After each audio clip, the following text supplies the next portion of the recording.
you think I'm allowed to show my? You've shown it now. That was a great timing. Just as that couldn't have been timed any better. What a start! Leave that. That's staying in. That's staying in. Right. Right at the start, episode 1. What a way to start. Welcome to the official first episode of the Talking Pogsense Podcast, because we didn't record the last one despite it being so good. Hang on. There's no we in this. There is a we. There is no we in this. There's definitely a we. Kind of a we. I mean, okay, no one told me to do it. I just didn't do it, alright? I didn't know you had to go out of your way to turn it on. I thought you had to go out of your way to turn it off. Yes. It doesn't matter, because as someone who I talked to yesterday who watched it, he said now they can remember, they can pride themselves in they were in the very first episode, the lost episode. True. Like in the future we'll, Only be lost. for you. Exactly, and it will never be able to be recovered, I presume. Maybe it is. I don't know. Anyway, welcome on in, everyone in the Twitch chat, and for those of you watching on YouTube, if this is your first time, hello and welcome. Well, it will be if they're watching it. Well, they might have found another episode. This could be 5 years in the future, and we are 150 episodes in, or whatever. I don't know. 5 years? You think I'm making it 5 years? True. That's a good point. I don't know. Probably not. Your maths isn't very good there either. 150 episodes in 5 years. Do you want to work it out off the top of your head? Because I couldn't. Episode a week. Episode a week, 52 weeks in a year. That's 3 years to hit 150. Yeah. It's not difficult maths, to be fair. It's pretty simple. It's 5 times 5. Pretty simple. Plus Well, extra. whatever. If you are watching on YouTube, Whatever. thank you for watching and welcome. As you can see, I am Jam, that's Welly, and that's Dunk, or as we go by officially, Jamstock97, still Wellies, and Young Duncan. How are we? We are good. Well, I am. Oh, good. is this a question to us? Yeah. Yeah. Yeah, I'm good. Yeah. I've had a good week. Yeah. Yeah. Why have you had a good week? Let's hear it. Well, it all started on Sunday. Man United won yeah. the Manchester derby. True. I then did an interview, got the job after one interview, gave him my notice for this job, was told I don't have to work my week's notice period, so I've now got 2 weeks between this job and the next job. That is the dream. I wish I had that. That is. When I went into this job I'm in now, I finished at the supermarket on a Thursday, worked the Friday as my notice, and started the new job on the Monday. And I had a week booked off that for that following week in the supermarket job that I never got. So I never got that week's holiday, which was kind of annoying. Nice. Wait, did you not get paid for it? What do you mean? Surely you should get. Not. I got my final paycheck, which I think included that week's holiday, like a month later. But I never got the week's holiday, as in the actual holiday, which was annoying because it would have been my first holiday in that job, and I'd worked for like 3 months, 4 months at that point, pretty flat out. Well, not flat out, but regularly. And then I didn't get a week off until like the summer. I know it's like people have gone years without weeks off, but I wasn't used to it, right? So Welly getting two weeks off like that will probably feel pretty nice. Yeah, I'm looking forward to it. It's going to be.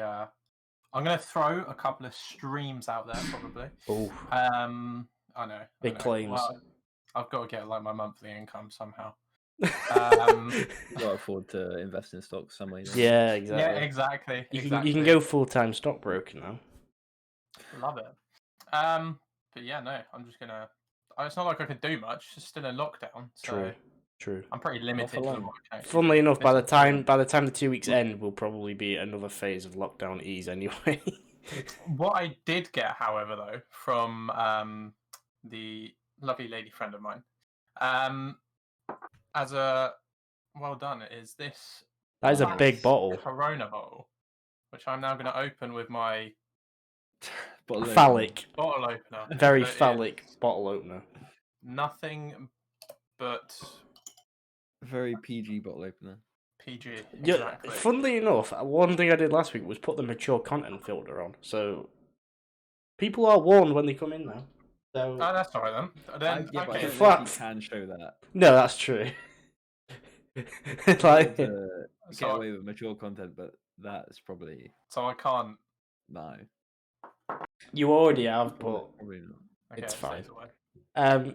Can you reveal? Can you tell much about what job you've done and what you're going into, without being specific, I suppose? I worked in recruitment. Yeah. Yep. So that right. that's as much detail as I'm willing to give. Yeah, that's fine. And I'm going into IT support. Nice. So yeah, which is good. Which it's a bit of a pay decrease. So being the wizard. It'll be. I imagine it'll be more interesting. Just from day to day, it'll just be. It won't be as dry. Like it'll be more. It'll be more interesting, and they're providing training pretty much from the get go. Oh so. Yeah, well, as they probably should do, I imagine. If the job's not offering you training, it'd be like, right, go and do it. I'd be a bit like, well, can I have some pointers? Yeah, so yeah, can you please tell me what I'm doing? I've applied for it. You've told me what my role is. Can you actually tell me what I have to do now? That was my week, really. I think that's it. I mean, I went in the hot tub a couple of times. You know how it is. Standard. Yeah. As you do. Yeah. For those who don't know, these two have both got hot tubs, which people might believe. Oh, a lot of British people do. No one. Really? Probably about 1 in 3 million people have a hot tub. It's like, okay, maybe not 1 in 3 million, but one in about. I want to say 1 in 20,000 people. Yeah, probably something about that. Oh, I don't know. Apparently, according to that, we are now Tories. You are poshos now. Well, it's not right. I mean, hot tubs are not cheap. They're a pretty expensive purchase. You need a pretty decent sized yard or garden to put it in. No, you don't. Depends how big the hot tub is. You don't know how big my garden is. Like it would not fit. We don't have. You don't need a decent fit in our back garden. You could have a small garden and fit a hot tub in. Ours is technically in our driveway. See, that seems weird because that means everyone's going to see you half naked in some water as they drive past or walk past your house. Well, it's not literally in the driveway. It's not a busy road. Well, no, ours is literally in the driveway. Well, yeah, but you live in the middle of nowhere, so that doesn't really matter very much, does it? It's even more a bit strange. You go into this pretty remote village. Not much must happen here as you see the family of 5 in a hot tub in their front drive. Well, the way our house was made is that we have quite a big driveway because it's technically 2 separate houses. So it's like a shared gated driveway for us. But we've always used that. We've never used it as a driveway. We've used it for like a trampoline, sheds, and all that kind of stuff. Another thing that not a lot of people own. Where do you park the cars? Just in the field next door, or no, on the road? Oh. I mean, does that not defeat the point of having a driveway? Like most people, I mean, I've lived with neighbours who were like this. Yeah, but we don't have a garden, but much. To be fair, I actually I commend you for that because let's be honest, everyone falls into the trap of using a driveway as a driveway. What else would you use it for? Yeah, but it's nice to see people doing something different. Use the driveway for something else. But it's the whole point is to take cars off the road from obstructing traffic. Go against the grain of life. Yeah, but our road is not like a busy road at all. It's like a street, like parking on a street. Is it narrow? Because if it's pretty narrow, then that's even worse. Having lived on a cul-de-sac, like a dead-end place, where people had a driveway and would have maybe 2 or 3 cars and then not use the driveway, it was pretty irritating because it's just like, you've gone to the extent of having a driveway where you've got a decently sized front garden and a driveway, so you've obviously got a decent sized sort of front area. You've got the driveway, you've maintained the driveway, you don't use the driveway. What's the point? That's the thing. See, we have like our back garden is literally a quarter of my room. It's like a tiny patch of grass. So we've used the driveway as like a garden instead. You could We've got you that could furniture rip out up the there. driveway and put some grass in. Yeah, but that would be, you'd It'd be have to better for move nature. everything. Would it? Well, than a piece of slab of concrete with some paving stones on. So, Yes. Our like house is surrounded by grass, though. Like, so it's not a huge deal. But yeah, that it probably annoys you because we have what? How many cars do we have in our house? We have like 5 cars. Oh 5 or my 6 cars. life! What's the We have environmentalist in me mine. is killing, is dying. We've got Well, no, we've got 5 cars. we've got a big family though. Yeah. We got my car, my sister's car, my sister's boyfriend's car, my mum's car, my dad's car, and then a shared car. What do you Like a need a big car shared for the car family. for? But it's my mum has a Nissan Micra. It's not going to carry all 6 of us, Well, is it? sack the Micra off and just tell her to drive the big one. No, It's because then such an that's expensive to do. unnecessary amount of cars. No, it's not, because then it's probably worse having just that big one when it's just her going to do like a shop. If anything, she needs Because- the big car for a shop because she's shopping for a family of 5. She's gonna go for a big shop. She No one has needs that the much food. In For a all fairness, Jam, you still live in a part of the country that uses coal power. So, Do I? I mean, most of the north does, don't they? Most of the country does. You mean? I that is offsetted in my eyes by the fact that I work for a company that's going out of their way to build solar farms. So now who's the Tory? What, for wanting renewable energy? I'm just I mean, my family have got, so I've got a car, but I've only recently had it and I don't use it, which is bad. How did you get to work beforehand? I got lifts for 2 weeks. I got a lift off my mum or my dad and got a lift home. How often do you use trains? The nearest, my train station isn't on the right line, which is really annoying because I would genuinely use the train a lot more. I wouldn't have gone out and bought a car either. And if I need to go into, it's alright if I need to go into Manchester because it goes into Manchester. But my friends, Yes, it does, because I've got that one before. no, I think you're about the other one. So that one is the one my friends live on because that's where I used to live. I now live on the other one that goes to Sheffield. Yeah. Okay. Which annoyingly is 2 separate lines, which is they should just combine them. I don't know why. Anyway, so I've got a car. My dad's always had a car. My mum's got a car, which is there's only 3 of us, but he also has a work van.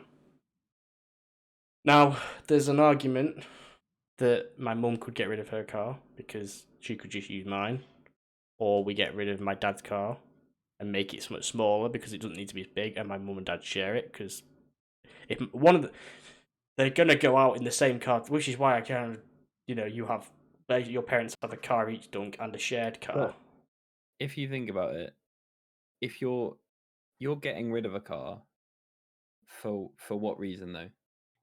They can only use one lack car of at a time. use.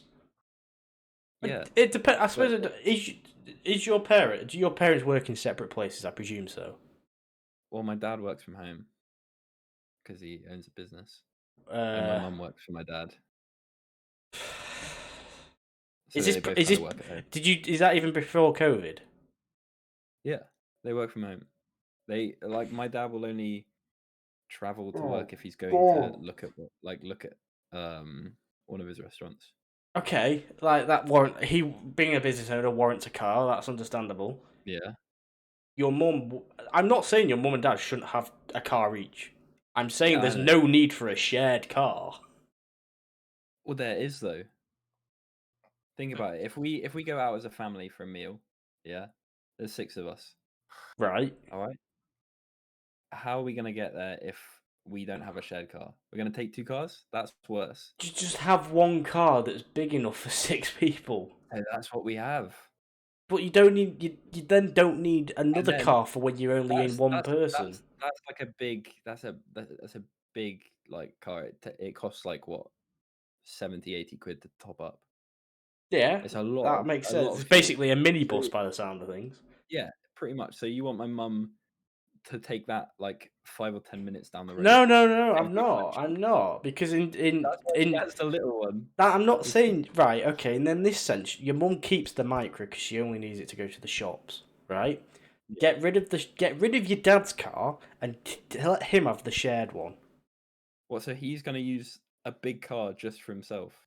What? Just to He's only got to go 5 minutes down the road. He don't need a car. He can just walk or get a bike. He doesn't go 5 or 10 minutes down the road. That's the thing. It's just, he goes long I distances. think surely people can understand where I'm coming from, though. Yeah, I get where you're coming from, but I think with the circumstances, it makes more sense to have these like different cars for different reasons. I mean, don't even get me started on your sister and your sister's boyfriend. Like, Jesus Christ. Like, surely they don't go out separately. Surely they go out together. They go out together, but they work at the same times in 2 different completely places. 2 different My brain. My brain. I did not expect this. It's just not even from an environmental point of view, but just from a cost perspective. If you were to go on one of these money saving programs where they get some half washed celebrity to present it, and then they go, well, we need to save up £500 a month for Christmas. These aren't like cars bought from dealerships. These are cars bought from like Facebook Marketplace for like 300 quid. So that means these are even worse for the environment because they're probably like their emissions will be like sky high. My sister's boyfriend has a KA from like 2004, 2005. My sister has a Micra from like 2002. Which means they're all going to go kaput at the same point, and then you really are screwed. Okay, so conclusion of this is Dunk is killing the environment. Jam's not very happy about it. This is the point that I'm trying to get across. All right, we like even if like Jam says, cut down on the amount of cars, start sharing cars.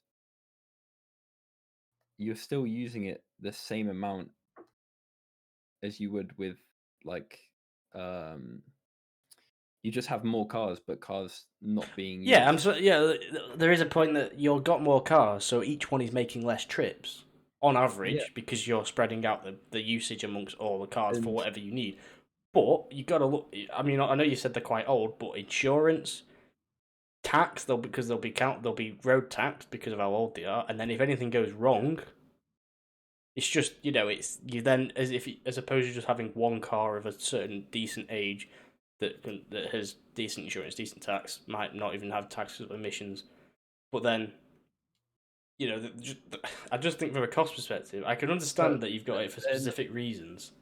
They're not gonna like my sister and her boyfriend and me aren't gonna be getting like brand new cars that are like electric and like completely like cost efficient because we aren't earning that kind of money. No, you need a car, right? You completely need a car because I know that your job is not near. Yeah, your sister and your sister's boyfriend need a car. I just don't think your parents need effectively 3 cars between 2 people. I mean, what's going to happen when your brother learns to drive? Is he going to end up in his own car? Yeah. Probably. Or is he just drive one of yours or your sister's? No, he'll get his own probably. I assume, but by that time, I probably will have moved out. So will my sister and her boyfriend. So by that time, they won't need the big car. Right. So you'll get rid of the big car, and you'll have moved out. Your sister will have moved out, so they don't need them cars are completely taken out of question. The big car is genuinely only for the purpose of going somewhere where we need like 6 seats in one car, so there's less cars being taken on a journey. And because my dad's also a football coach, he coaches my brother's football team. Right. He uses it to get like all the like ball bags and all the kit and all of that in. So if you'd mentioned that at the beginning, I probably would have been a bit more understanding because you could. How does that make a difference? Because it's a requirement. I mean, effectively, that shared car could be spread amongst the football coaches. Anyone could drive. You just drop it off or whatever. It doesn't, Well, that's just saying, why doesn't everyone in one town share a car? I'm not saying there's no point in owning the car. It's that your family of 5 people might not need 5 cars. You're not necessarily taking. There'll be taking a car off the road somewhere. It might just be further down the line. Anyway, I'm gonna sort of move on because Welly's just read half a book while we've been speaking about all that. It's true. It's true. Um, A lot. But I mean, I'm not saying you don't need. I'm not disagreeing that you need 5 cars. I just find it a bit odd that so many people have so many cars. We have 5 cars. Why? Don't get him started on that. Willie. Because there's 5 people. Do you have a shared car? No. Hang on, you've got 6 cars. We No, you have 5, but there's 6 of you, but because your brother doesn't drive. No, we have 6 cars. 1 each in a shared car. It's a Dunk's kid in the I environment. don't know where the hell you'd put them. And then you're going to say you're not using the driveway, which just makes even less sense. Why does the driveway matter? You can't use the driveway because of the hot tub. Because it takes cars from off the road. Like I said, I commend Dunk's family for using a driveway for something other than parking cars. Because that is what everyone uses. Because you're supposed to use your land to put your cars on. That's why there's no parking signs put in places. Yeah, but there's not no parking signs there. Let me just explain to you the place that my house is situated in. It's the middle of. So we live in a tiny village in the middle of nowhere, pretty much. Yeah. Right. Our house is kind of like. So you come down a road, and then you've got this like big circle bit of grass. Our house is in the middle of that circle bit. Sounds like you're in a roundabout. Imagine a roundabout that's not in a busy place. I can sort of imagine one, but that's kind of what it looks. So a roundabout. Yeah, I'm thinking like Village Green near the church with like a war memorial on. Yeah, that's literally what it is. Right. I'm not saying that that's a traffic, but I'm saying that when there is traffic, it can make the road very narrow. There might need to be a truck that needs to get down it. Jam, it's a village. No, it's like at the side of a village. I mean, the most traffic you're probably going to get down there is a tractor. How's that going to get through? The most traffic that you get down there is my family's cars. There you go.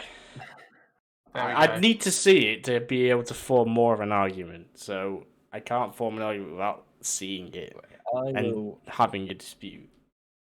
Actually, I'll show it to you later. Because it makes sense. Well, okay, so we just spent half an hour talking about the environment.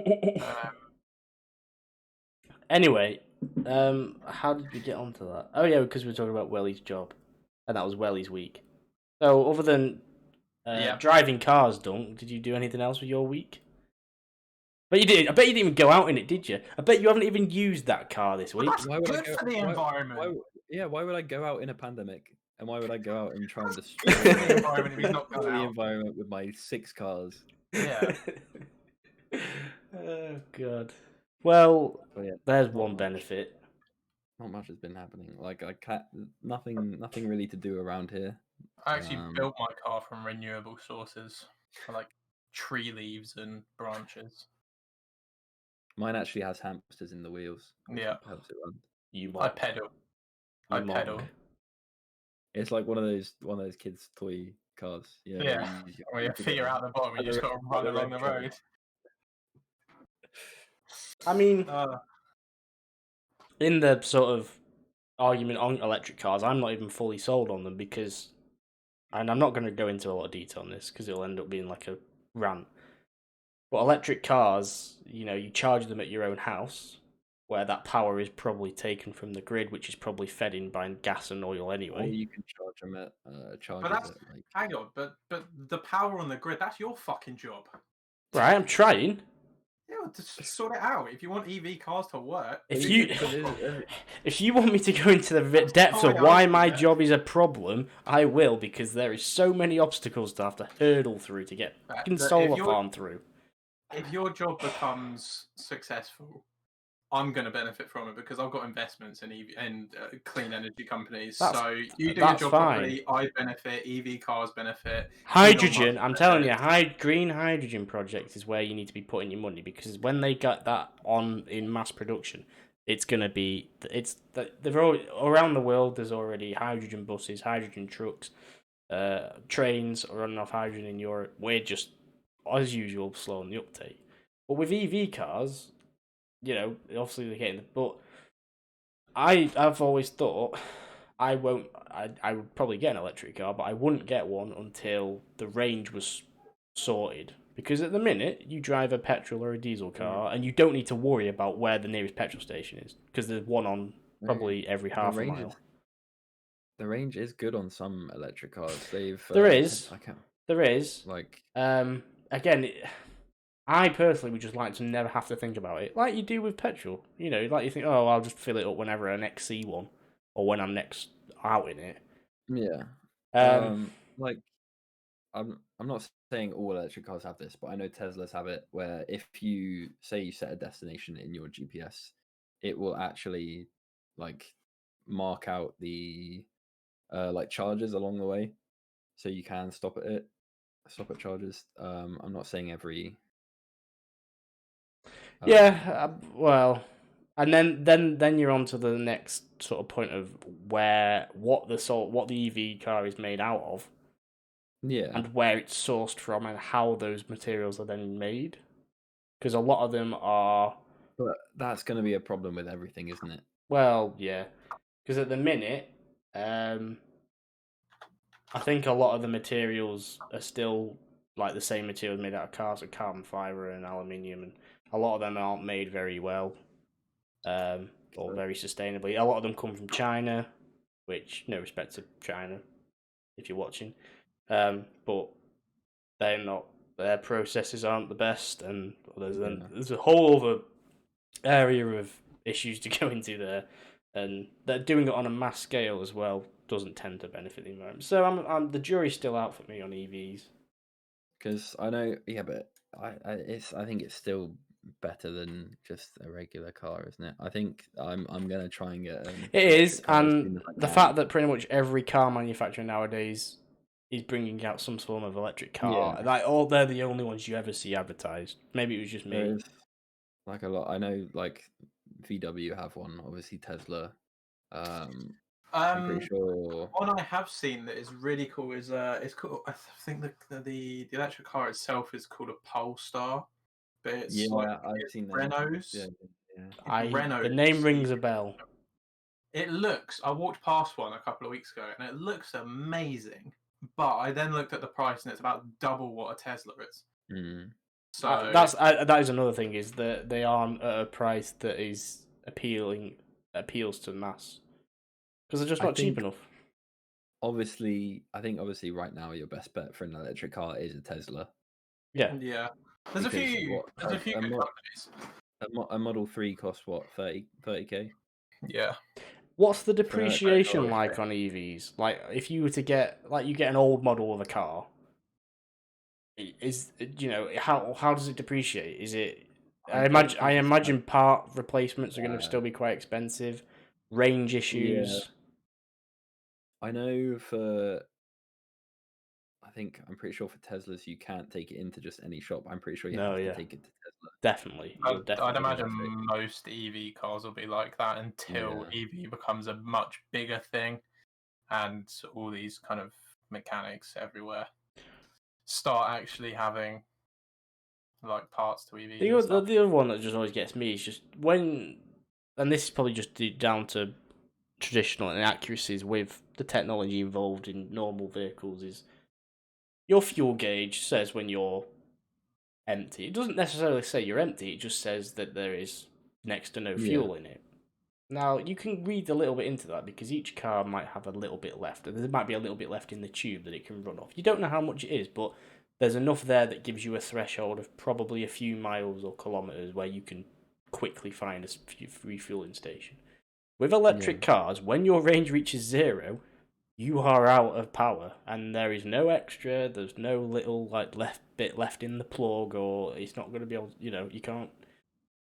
That's maybe a downside. Maybe that's just that people have got to get used to. The same if you own a petrol car. If you run a petrol car down to the point where you know it's been on empty for ages. No, I know, and people You're don't. an idiot if you run out of fuel. The same way in an EV car, if you run it down to 0 miles or 0%, you're an idiot for letting it run down. But sometimes cars will have an electronic range mileage on it, and that will go down to 0, and it will. You can, I remember many tests and challenges have been done on economy runs, and a car can be run to 0 on a range, but will run for 50 extra miles. But that's probably just down to the lack of the technology not being good enough at that point. I don't see why you'd try that out just in like a normal day. Yeah, you wouldn't, unless you were in a cheapskate and you didn't want to go and fuel up, or you were trying to push it. Or EV cars probably do a very similar thing though. They'll probably get down to say that you've got 1% nothing left in there, when actually you've got like minimal amounts. Yeah, it'll probably say you've got a mile left and you can actually go 1.3. It may be slightly off. If you're the kind of person that runs your car down to absolutely nothing, you deserve to break down in the middle of nowhere and look like a twat. So true. There was a video that I watched ages ago where they compared different electric cars and saw which one could get further, and it was quite interesting to watch. Yeah, but it was a while ago, so things have probably changed by now.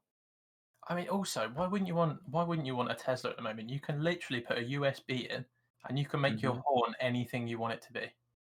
You can watch Netflix on the screens. You can play games. You can. Do you want to be doing that while driving? Well, obviously not whilst driving. Because there is the other side of things where it's like you are driving a motor vehicle that has a risk of accident. You can put it on auto drive in a Tesla. The good thing about like electric cars as well is, it's not a good thing, but it's a handy thing. I saw a video about this the other day where I don't know if it's in every electric car, but in Teslas I know it's a thing. There's an actual camp option on the AC. So if you are going to stay a night in your car, you can leave the AC on. Obviously it won't kill the battery because it's an electric car. You're not going to have like an engine running all the time, are you? So you can literally, like, it will keep blowing out like constant air, which is just quite a handy thing to on the rare occasion that you're sleeping in your car. Yeah, but it's still like handed a Tesla if you have a dog or a very small child and you want to leave it in the car. I remember you can set it to which is handy. It's just I think it's just the general skepticism with AI technology, and you're putting a lot of trust into technology that is pretty trustworthy, but at the same time there's always the odd chance that it's gonna fail on you. And I suppose the day all the Teslas uprise and turn against humans and take over the world, it's more just that it costs a life. I'll give you all of my money, everything I own will become yours. It's the day Elon Musk rips his face off and it's obvious. I obviously meant like a cyborg underneath there. I obviously mean like the time when somebody puts too much trust in some technology, it fails for the one time, and it costs them their life or someone else's, and then the debate. I'm not a skeptic. I'm cautious. I'm pretty sure it's already happened. Yeah, I think that was in testing. It's definitely going to happen. It's already happened out in person. People have crashed Teslas because they were like stuck it on auto drive and started doing their own thing. Because in a Tesla, even when you put it on auto drive, you're still meant to have your hands on the wheels in case anything goes wrong. And there a was lot of video people as well, don't do that. Ages ago, I don't know if you saw about like I don't think it was a Tesla, but it was some car which was meant to have like if you like kept going and it the car recognized, it has sensors and it recognizes there was something there, it's meant to stop. But there was a video where they tested it with people, and obviously they did it slow. They're not going to and they didn't stop, and the geezer just got hit. Stop. Yeah.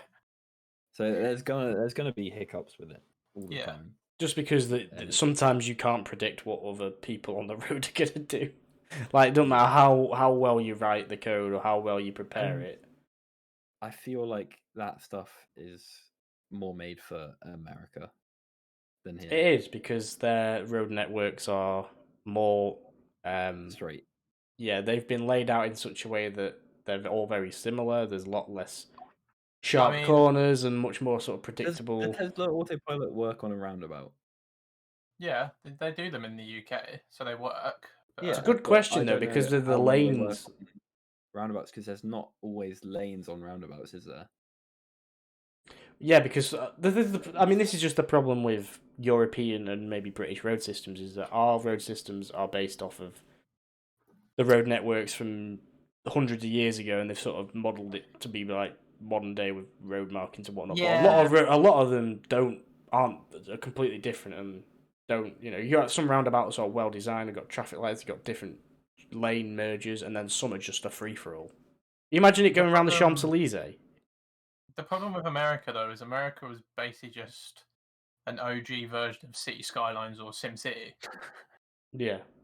Because let's be honest, whenever you play that game, you go in thinking I'm going to make an incredible looking town, and just you grid. end up just making grids. Yeah. Well, it's like blocks and that, isn't it? So that just sums up America. But that it's how it's just one big grid. It's how a lot of there's cities out there that have been designed. I remember doing this in school a bit. City designs are done in that way on purpose because it is an efficient way of designing places. Easy way to do it, really, isn't it? Don't look the best, but the time I will be really impressed with an EV car is when an EV car can go 200 miles an hour around the streets of Monaco. That's when EV cars will impress me. Properly, I mean, they already impressed me. I'm set on getting one as my next car because I'm all for They've got electronic Formula 1, don't they? Yeah, Formula E. Yeah, that's which is quite impressive considering how fast they can go. Yeah, I mean they've been that sport has gone through some. I think it's been tricky to get off the ground just because they've introduced stuff like fan, where at the very start they had to get into a different car halfway through because the battery life wasn't good enough. I mean, this is going back a fair few years when they first started it, but they had to physically get into a different car that could get them to the end of the race because the batteries they couldn't put big enough batteries in to make them last the same distance. They did a thing where fans could vote for their driver and they'd get an extra boost of power. God knows how. And then it's like when you play marbles on stream.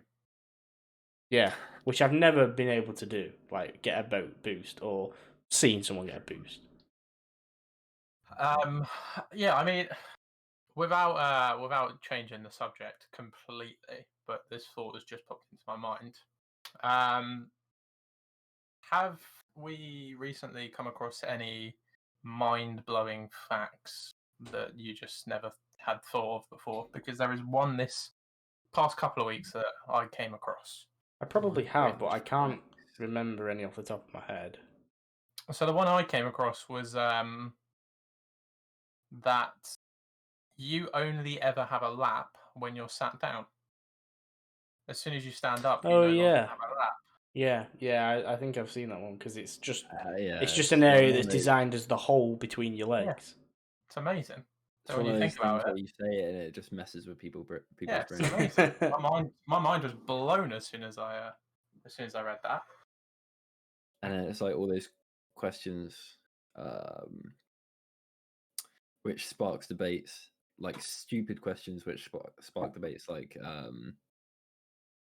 all the how it used to be like is tomato a fruit or vegetable, like that kind of those kind of questions. Yeah. Where people will ask is a hot dog a sandwich? Yeah. Like those kind of questions, where I don't know, they just kind of are meant to like mess with your brain. I mean, it was. I mean, the one with the fruit and veg is like quite a weird one because there's quite a few. Obviously, there's the tomato one. I'm sure there's another one. I mean, it messes with your brain, but a fact's a fact. Tomato is a fruit. I'm not disagreeing, but I and bell peppers, fruit or veg. Fruit. Yeah. What kind of pepper is that though? Is that just a normal pepper? Like a red pepper. I won't call it fruit. But it's just because of the way you eat it. You don't have it on ice cream. You have it in a fajita. Yeah, but it's those kind of questions. It's the fact you don't have every fruit on an ice cream. true. No, but I you don't don't have vegetables on an ice cream, do you? I'm pretty sure there's Why veg not? flavored. There you go. Mint. That's not a fruit. That's a That's a vegetable. herb. It's not a vegetable. Yes, mint, my favorite vegetable. I forgot herbs. Exist. They're not far. I'll give you that. They're not far away. I imagine they're like Herbs are basically fucking vegetables anyway, aren't they? you've got basil and chives and that Yeah. goes in stuff, but they're all They leaves grow and in the things. ground. But I mean, potatoes are a vegetable, and you just don't think of them as veg. It's all like this. There's a whole subreddit for it called Shower Thoughts, which is quite Interesting name. to read. Well, yeah, because they are the thoughts that you have in the shower. You know, like one of those ones where it's just like. Do you? Because I'm just one? thinking about showering. Less cars. But yeah, less cars in the world. This one says people with glasses basically have to pay to live in HD. Can you hang on? Repeat that again. I didn't quite process it.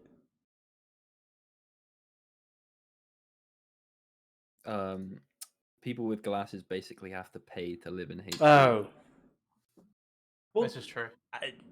Do you class clear vision as HD? Oh, high definition, yeah. I suppose. Because if it's blurry, it's not high definition, is it? I don't know. High definition was created, and it was just an excuse to say that TV is clearer. So I've just read one which is every poo is a limited edition. That's true. It's true. That is very true. Yeah, these aren't things that just you think up off the cuff. These are stuff that you have to like. It's like I guess like taking poos was like shuffling a deck of cards. It's never the same outcome, is it? There's always a new one. Because that's the thing, isn't it? Every time you shuffle a deck of cards, it's not if you do it. Well, there's 52 cards. There's not. No, but the chances of shuffling it in an order that's been done before, or not even you doing the same, the chance of shuffling in an order that's actually been done before by anyone is so slim. But it's possible every time. Well, no, that's quite. If you think about it, that's quite high. It's not. It's not. I'm telling you. If you think about how many cards are being dealt every minute, think about all the casinos. All of that. I think he's meaning more just one person shuffling a deck of cards at random to pick out random cards. That's what it is. That's what it is in casinos. One person shuffling a deck of cards. But the possibility is still there. With the original example of having a number 2, it is impossible. The chances that anyone has ever shuffled a pack of cards in the same way twice in the history of the world, or ever will again, are infinitely small. That's the same way twice. Or for one person, did you say? No, just in you're saying the way the pack is shuffled. Do you mean as in the order of all 52 cards? The chances that anyone has ever shuffled a pack of cards in the same way twice in the history of the world. Well, you could do that with 52 of anything. You get 52 different types of oranges that are all slightly different, and you pick one at random. They're always different vegetables. Basil, mint, bell pepper. It's gonna be different, isn't it? Like no matter what, it doesn't have to be cards. But yeah, it's a weird thing. No, I know it's sort of them sort of thoughts that you sometimes struggle to process. I'm struggling to process the fact that out of any comparison you could have made there, you decided to go with shuffling oranges. Well, I had fruit and veg on my mind because that's what we were talking about. Oranges. Well, what else would it? I could pieces of paper that have got a different number on 1 to 52. That would make a lot more sense than trying to shuffle fucking oranges, wouldn't it? Can you imagine trying to have 52 oranges shuffling? I'm not saying shuffling. I'm picking them out of a bag, and they've all got a different spot on, or all got a number written on them, or something. Well, now you're just playing bingo. Exactly. Right. What are the odds of the same number being pulled twice in bingo? Probably pretty high. I imagine 0 because each ball is a different number. But there's a limited number of bingo balls. Yeah, but once you take it out, it doesn't go back in, Yeah. does it? So you can't. I mean, the Impossible. chances of probably pulling like the exact same numbers all across the board at the same time are probably pretty much zero. When they You're play talking bingo, about, how many balls are in a bingo thing? Is it just 1 to 99? I I think so. think so. Yeah, Because it must be. Because obviously they don't have 3 figures. But I've never had a bingo announcer try to come up with some witty way of saying 127. So I think they won't. If you look on like a bingo card, there's only real like room for 2 digits at a time. So it must be like it's So true. there must be 99 balls that go into a bingo machine every time, and they pick them out, and so there's. I mean, what are the? I mean, yeah, your answer. If you were to pick out, if you 1 to 99 bingo balls, pick one out, and put it back, did it again, and the chance of picking up the same one again. I mean, I reckon the probability is definitely lower because there's more balls than there is. Wait. So you're taking the ball out, reading the number, and then putting it back in, and then seeing what your odds are of picking that one out again. Well, yeah, but you'd obviously mix it up again, don't you? Well, yeah, but your odds are still going to be 1 out of 99. And the card one is 1 out of 52. No, it's not because what I'm talking about with shuffling cards is literally every single card, the order of. All right. So if you shuffle cards and then you went, that's an ace, that's a king, that's a 2, that's a 7, and then picking them all up again. We can after still you do put it all with bingo 52 balls, though, out. can't you? Because you can pick 1 to Yeah, 1 to it'd be the 99 same. out. Yeah. If you pick them out and left it, and you were like 67, 24, 10, 12, all the way through to 99, and then you put them all back in, and then you try to do that again, yeah. But the chances are definitely going to be lower The because there's chances more. then are going to be, yeah, but you were talking about putting the ball back in, which then you're just putting the ball back into 99 balls, so your chances of 1 I'm out not of going to lie, 99. I don't really know what the point was I was trying to make. Oh, I don't, because you did the maths wrong. You're meant to be like the environmental engineer here. Right, I got a C in maths at GCSE. I barely passed it. Jesus, even I did better than that. Yeah, that's why you do finance and I don't. I have never done finance in my life. Well, He said earlier what he did. No, I know, but that's not. I didn't mean he studies finance. I mean he's got an interest in the financial sector, i.e., stocks. Oh, true. I put money in companies. I don't really. It's finance. He spends money. That's it. Well, yeah, you gamble. I mean, I occasionally will look at their financial reports and go, they don't have much debt and they've made very good profits over the last couple of years. That's a good company. I mean, I don't look into the whole finance. Well, there we go. And currently it's treating me all right. It's not gone badly, so I'm obviously doing something right. Just yet. Well, it's only been what, a couple of months. Could all go It's wrong. been 3 months, but I've gone from being up 44% to the market crashing over like the last 3 weeks and being down 5%, and now I'm back up 20%. So they're a bit volatile, sure, but I mean, I'm up at the end of the day. I mean, if we're willing to make a weekly segment called the finance bit with Welly, I have something to contribute to that. Football Index. I presume you know about it. Yes, a little rubbish. It's gambling. For those who don't know, it's been. Hey, what's wrong with gambling? It's fucking stupid. It's what someone's done is someone has seen the stock market and gone, that's cool. Imagine if I could do this with footballers, and then they've gone, holy shit, I could do this with footballers, and then they've just put footballers in there and gone. How do you think the stock price of market started? Well, yeah, no, I get that, but the logic behind the stock market has some sense. It's for companies to list themselves so that the public can have shares, get income, and get a valuation, which then they can get other things from. Which once you've got a valuation of a certain amount, no, I know it is. There's no benefit to a footballer being listed on Football Index because they're not taking a court, they're not taking any commission. Their worth in the world, their transfer fees in the future don't increase because of it. It doesn't affect the person at all, and the only person it benefits at the end of the day is the person that owns Football Index because they take like a 10% fee off of every transaction. But it's obviously all gone wrong for them because they filed for administration. They're a bunch of fucking idiots. That's why. I mean, for those who don't know, it's like Football Index is obviously It's like the stock market, but for football players or soccer players, and it's basically like a refined type of gambling where the company has set prices for footballers, and they increase their share prices increase with performances or decrease. And my friend told me that dividends where is it something basically where if their if their ratings are good, or if they score, if they assist, or have man of the match performances, or something like Just that. how well they perform, really. but their prices go up, and if people have been selling them all, the company has lost a load of money, and they haven't been able to recoup that. So, like players, is it like Bruno Fernandes at United? Because he's done so well, has everyone been selling them? Or selling the shares of him because his price went up, so that means that the company's taking less of a cut because no one's buying the player, which means the company is not getting any income from people because no one's buying shares in these players. Yeah, and the problem with it is as well, in the stock market, you've got hedge funds that pump millions into stocks. Like they will hold. There'll be. I could buy.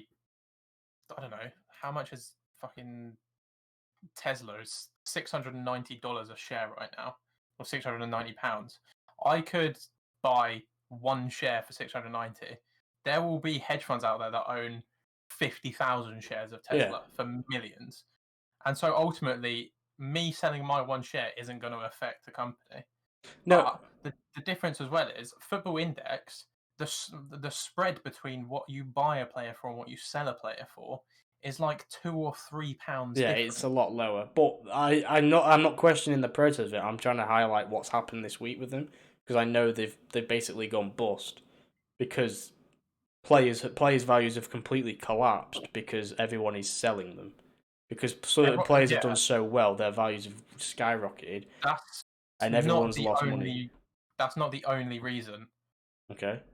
They have been talking about trying to IPO to actually become a company on a stock market, on a stock exchange, and also talking about getting private investment in to shorten the spreads down. And they told everyone this without telling everyone that the prices of players and everything is going to drop by £2 or £3 as well.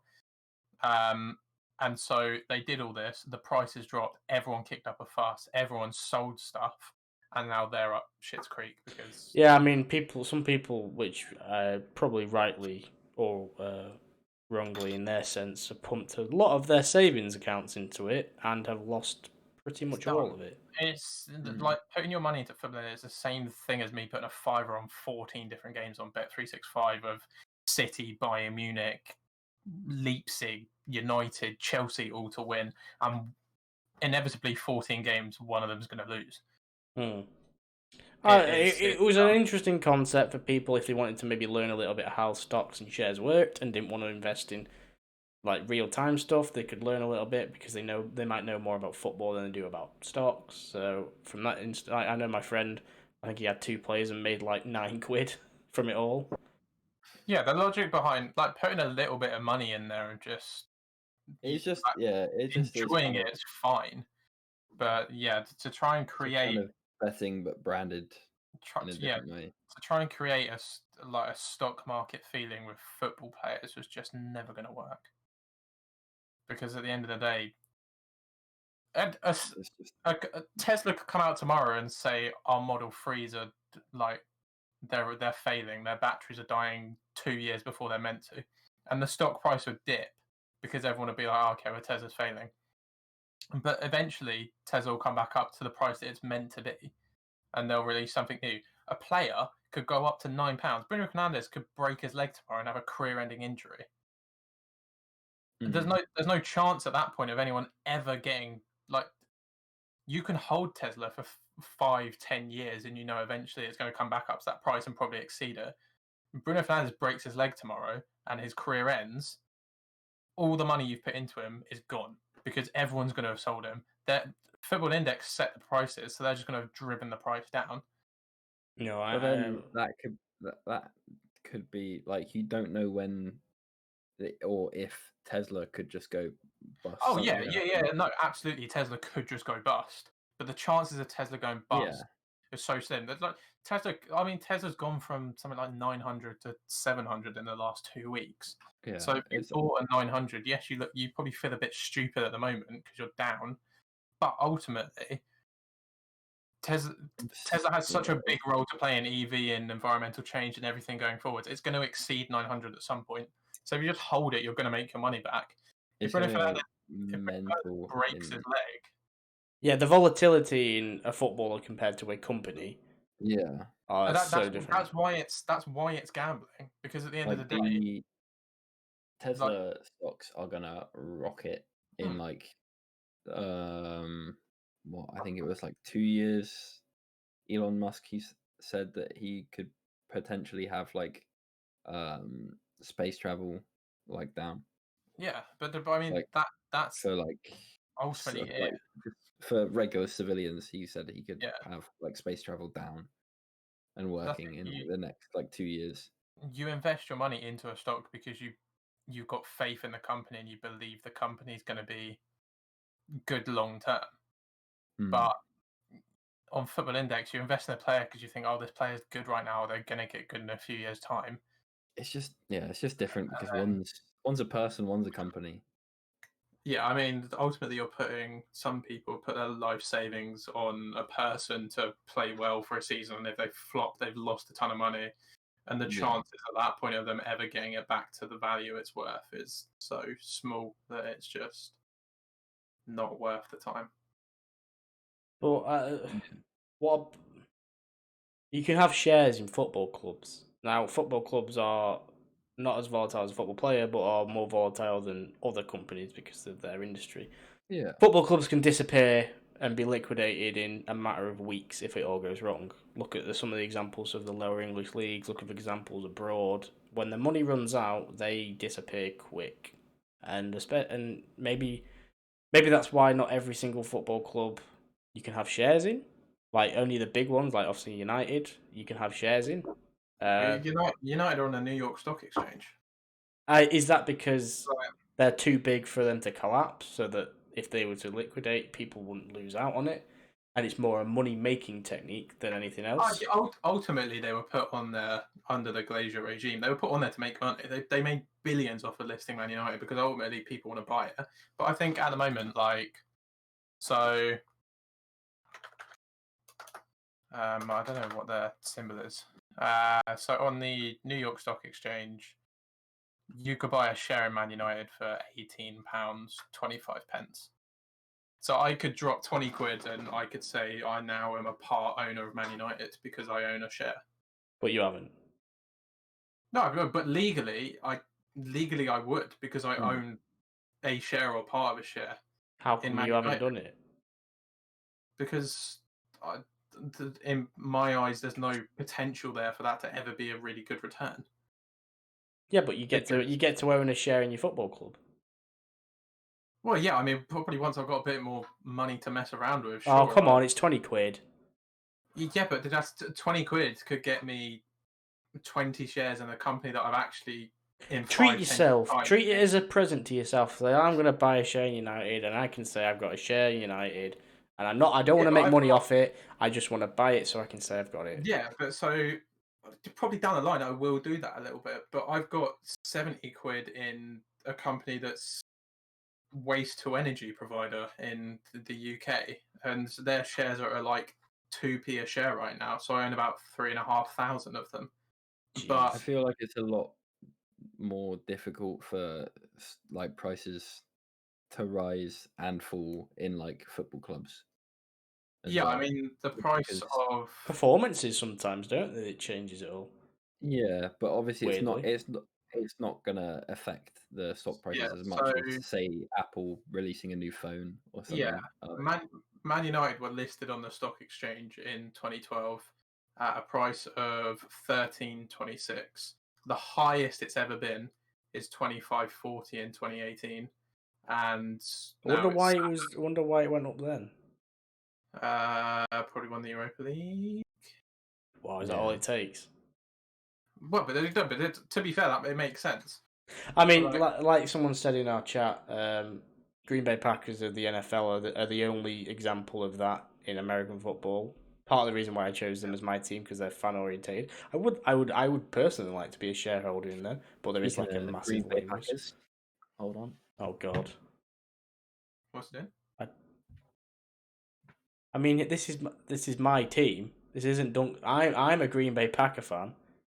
Ah, I bet he only bought that because he thought it was a little edgy. I'm a Miami Dolphins fan. Yeah. But I mean, like, yeah, I very much could What did you say, Jen? Nothing. shares in Man United, but the chances of shares in Man United ever becoming anything that's going to be even worth the because you buy stocks and stuff to make money when you're doing it. No, I know. Yeah, but I think some instances people just like to say they've got a share in their personal football club. Don't get me wrong. Eventually, I probably will buy some just because then I can say that I'm a part owner of Man United. The same way I could sit here and say I'm a part owner, shareholder owner of the Company A that no one's ever heard of. I mean, yeah, the waste to energy company is called Ectech. Maybe they'll have a shareholder meeting and they'll just turn up and see it's you and you'd be like, "What's up?" And they're like, Well, they had a shareholder meeting recently, which common shareholders aren't necessarily allowed to all shareholders meetings. But if I wanted to, obviously coronavirus and stuff now. But when they have their annual general meeting, I as a shareholder, I could turn up to it if I wanted to. I don't have any voting power, so like any company decisions and stuff, I don't have any voting power to do anything or like make any real changes to the company. But I can go there and attend because I am a shareholder of the company to find out more about it and do my own research about whether I want to invest more, continue holding what I've got, or sell it. Come on, Jam. Let's hear what you said. So Hear what you said about my fleece. well, you're not a Green Bay Packers fan because you would have told me by now. I didn't know you were a Green Bay Packers fan. Yes, you did. I didn't. I knew he was. Yeah, I've. Yeah, but you watch American football. Yeah, True. so do I. I have I don't know that. We've definitely had this conversation in the past. Definitely. But also, one of the benefits about holding stocks, and I don't know if Man United do, I don't know if Green Bay do it as well. But if you hold stocks like Apple or something like that, the more and more you put money into it, the more you actually get dividends from the company.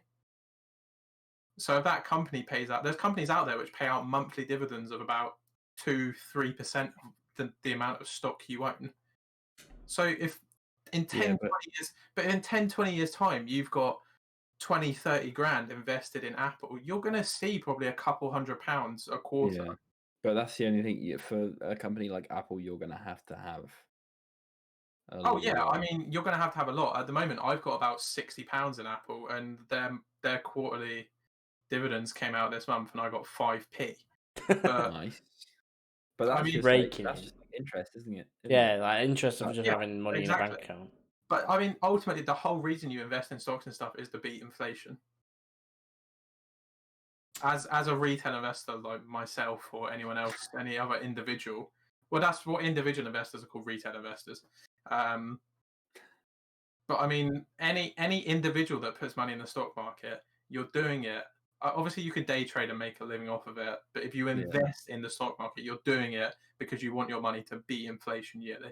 Because at the moment, there is jack shit reason to put your money in a savings account, in my opinion. Because you're talking 0.01% of interest.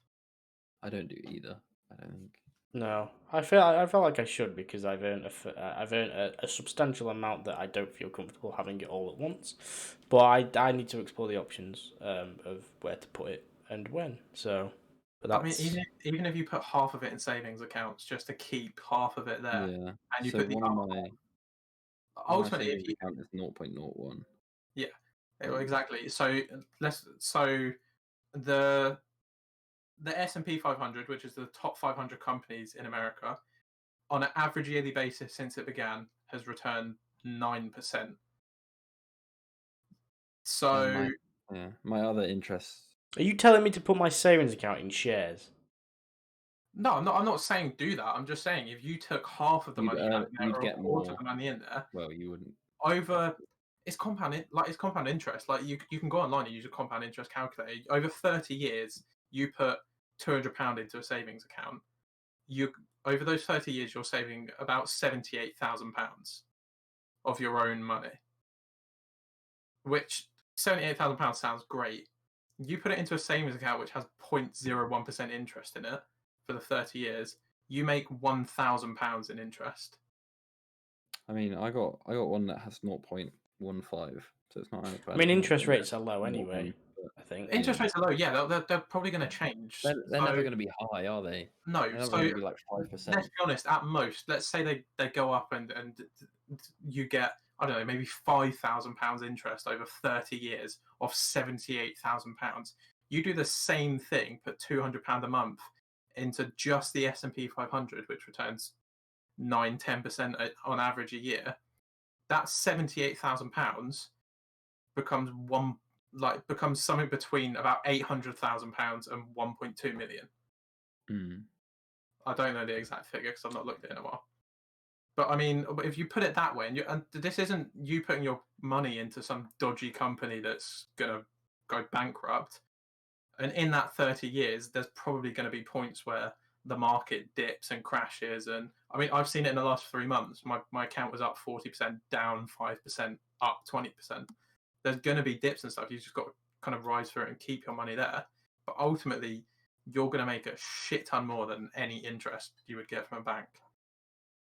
Good. Because you're kidding yourself if you don't think that any money you put into the bank, they don't take that money, put it all together with everyone else's money that's in the bank, put it into some stock that goes up 0.5% overnight, and then take all that money out and they pocket the 0.5%.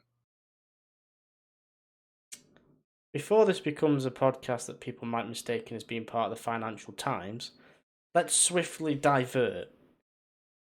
I don't know what to. I just don't want to be talking about stocks for the next hour, because you could probably go on and on and on. And he probably will go on and on and on. There we go. What's your go-to meal deal? Go-to meal deal? Now, before you do, I want to explain, because we have people who don't live in the UK. The world doesn't revolve around us. A meal does a sandwich, a packet of crisps, or a snack. Yeah, in this doesn't have to be a sandwich. Doesn't have to be a sandwich. It could be a pasta pot. It's just it's a lunch deal that you can get in supermarkets, and it's a lot of supermarkets will give you a sale price because it's 3 items, a drink, a main, and a side. I say main. It's usually like around £3 for a meal deal. Yeah, I mean, no one's sponsoring us. The best one's Tesco. Just go to fucking Tesco if you're going to have a meal deal. True. There are others available. I don't tend to get the meal deal. I tend to get items in that area. Okay, what would you go for? See, it changes depending on what supermarket I'm in. So if I'm in M&S, I'll start posh and go down. If you could have your perfect meal deal. Now the thing is, right, when I was in my first year at uni, my dad wasn't in a very good paying job, and when you're in that, your student loan amount is higher because they think that if your parents have earned more, they're going to give you more money. They do, yes, that is very true. That's obviously not what the case is. If your parents earn a certain amount, they're going to give you nothing. Yeah. Quite fortunate for me, which was kind of weird at the time, is my dad left his job about a week before I would start uni. So when we filled out all the forms for it, he was in his old job, which was paid stupidly low for his experience. Anyway, so I ended up getting the full amount of student loan for first year, and I was like, holy! Like, it took me a few weeks to realise I had a lot of money at my disposal.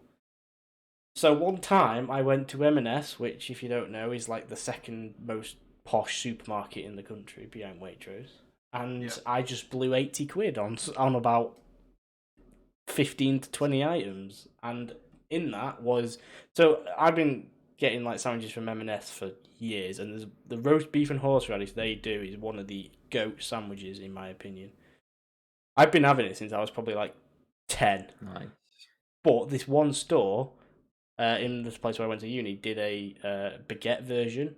So I bought the baguette version and the normal version and some sausage rolls and some crisps and some and maybe a muffin afterwards. I went mental. Jeez.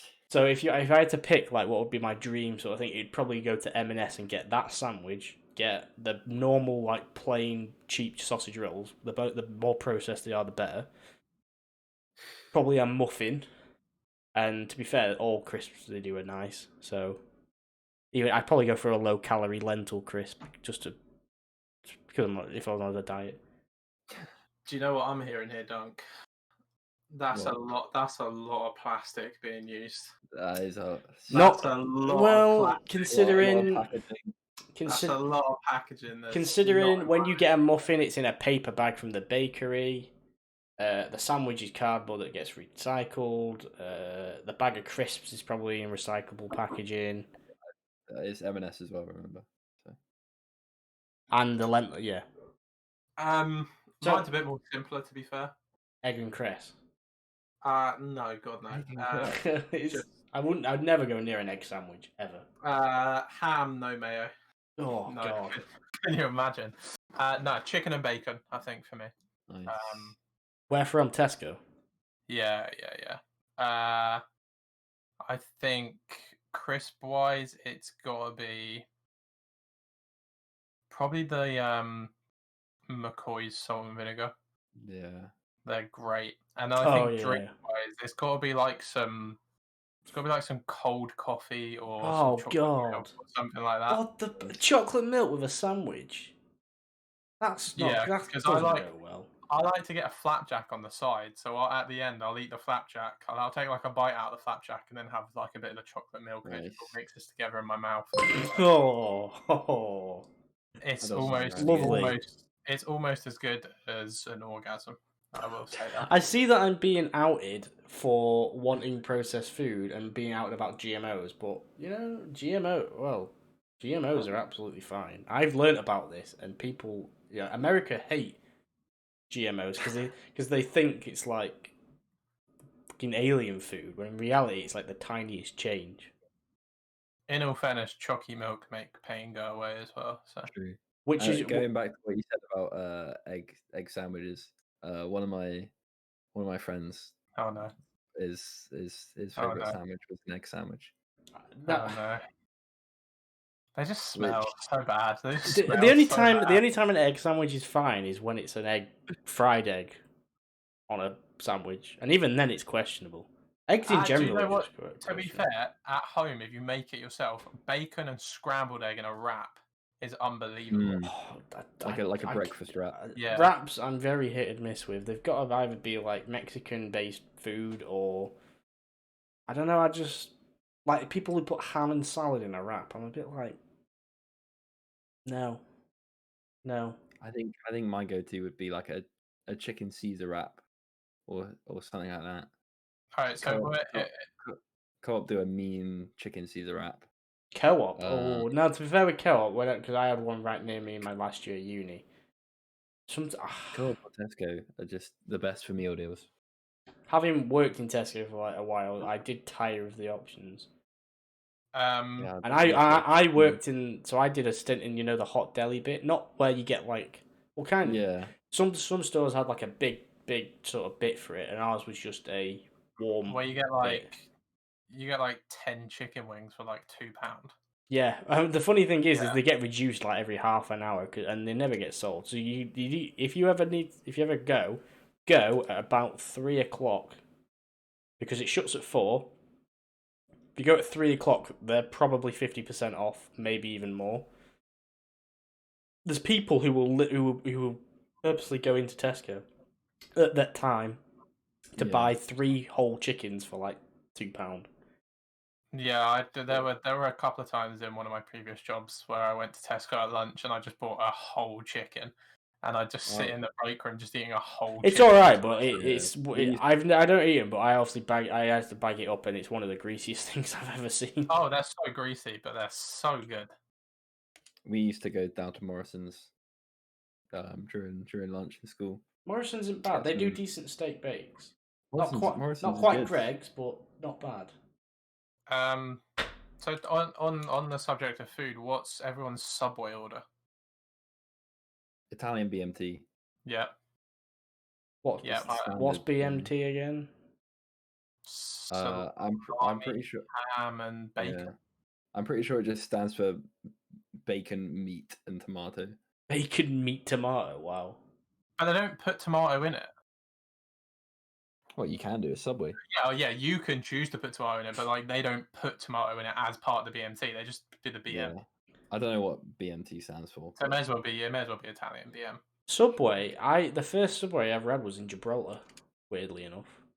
Interesting. But you have to remember when I was a kid, I only ever liked the only meat I'd have that wasn't like home done was beef, like roast beef.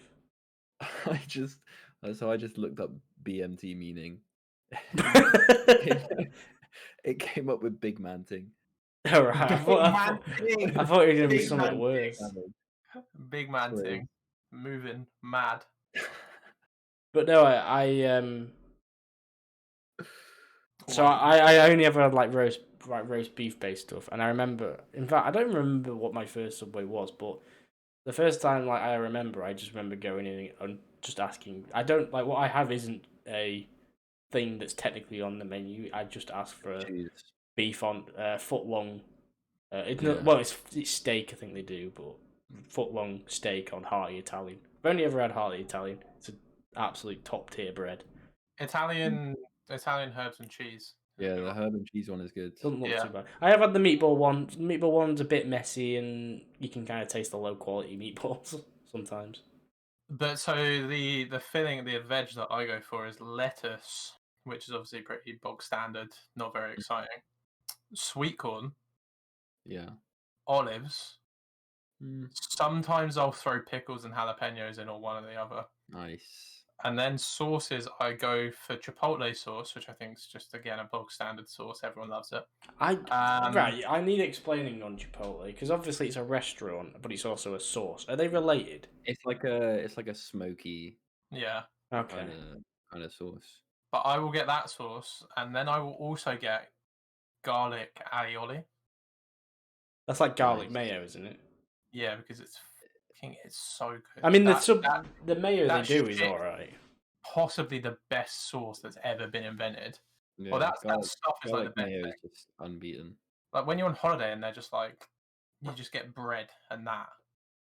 And you just start spreading that all over you. But I just want to start spreading that all over my body and stuff. It's so fucking good. It's so good.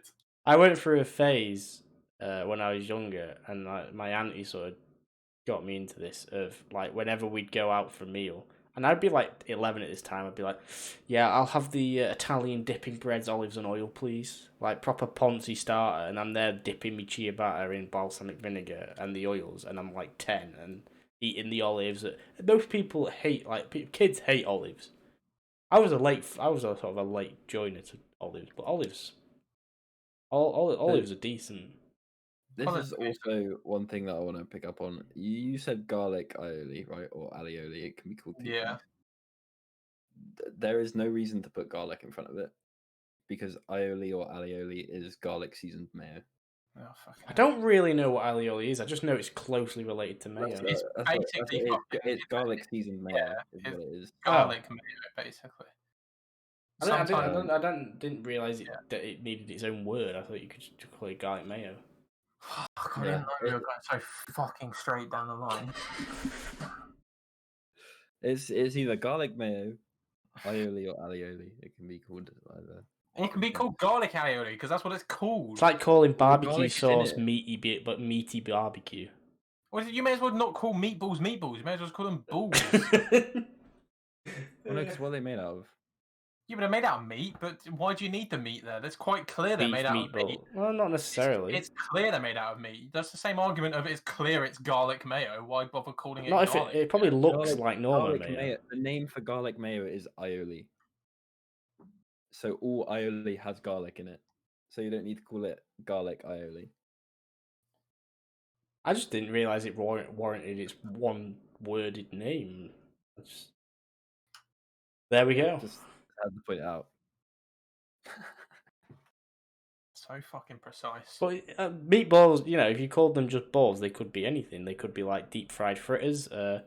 They could be, cinnaballs. You have cinnaballs and meatballs. You have mozzarella balls, dough balls, Yeah, all sorts of because they're balls. different types of things, aren't they? It's just telling me there's not different types of aioli. Well, there's only one type, because it's garlic. That is. Yeah, Type in you're not going to get a barbecue Okay, aioli. so what's garlic and pepper mayo or garlic and chili mayo? What's that called? Probably that. Garlic and chili. Garlic and pepper. You wouldn't Which call why, it. why couldn't you call it? Why couldn't you just Pepper call it? aioli. I imagine garlic mayo became so popular that it developed its own name that stands alone from just mayo. I think it might be Spanish or something. I don't Yeah, know. it's Spanish. They love it in Spain. I mean, on the topic, I know we're talking a lot about food, but I was sort of having this discussion with a friend earlier. Is European food cuisines obviously vary a lot. You've got British food, Nordic food, so like West French, Italian, German, Spanish, Portuguese, all of them. But there are some very distinct similarities. So my friend said he hates vinegar, and this was the reason why we're on the topic is because his family was doing a like a beef stew that was like pickled. But I looked it up, and it just looked exactly like normal beef stew. Jam, sorry, there's no reason to call it beef stew because it's very clear there's beef in it. So it's just stew. Just stew is fine. No. To be fair, yeah, every time you have a stew, it is only beef. Goulash, beef stew. If like you said, stew is pretty much beef stew, right? Yeah, you're not gonna get chicken stew is just basically chicken soup. Exactly. Pork stew and lamb. You get lamb stew. I think that's quite common in the country. Goat. You can get goat. I was saying that you don't need to put aioli or garlic in front of aioli because there is only one type of aioli, and it's garlic. How many times have you said this? Well, I'm just not to us, to just anyone in general. How many times in your life have you brought this fact up? I bet you sit there sometimes and you're just like, I really hope garlic aioli comes up in this conversation because I'm going to make these idiots look foolish. I haven't. I've only said it. I'm going to shit on their parade. I'm pretty sure I've only just said it to like 2 other people before. I bet you're waiting for the day where you go to a Spanish restaurant and the waiter's like, "Would you like any bread and garlic aioli?" And you're going to sit there and go, "Excuse me." Oh, you have. It's probably a different word in Spanish. Sir or madame. No, aioli. Whatever they are. Let's aioli garlic. That could be French. Juan. How foolish of you, sir, to put the word garlic in front of it. It's quite clear that aioli means garlic mayo, and he's going to stand there and be like, "Who is this English?" Aioli and areola are very close together, and one of them means nipple, don't it? I mean, if you order a nipple in a restaurant, an areola. I don't know. An areola is the outside of a nipple. That's with an R. Areola and aioli are nothing alike. Well, then you have the footballer areola.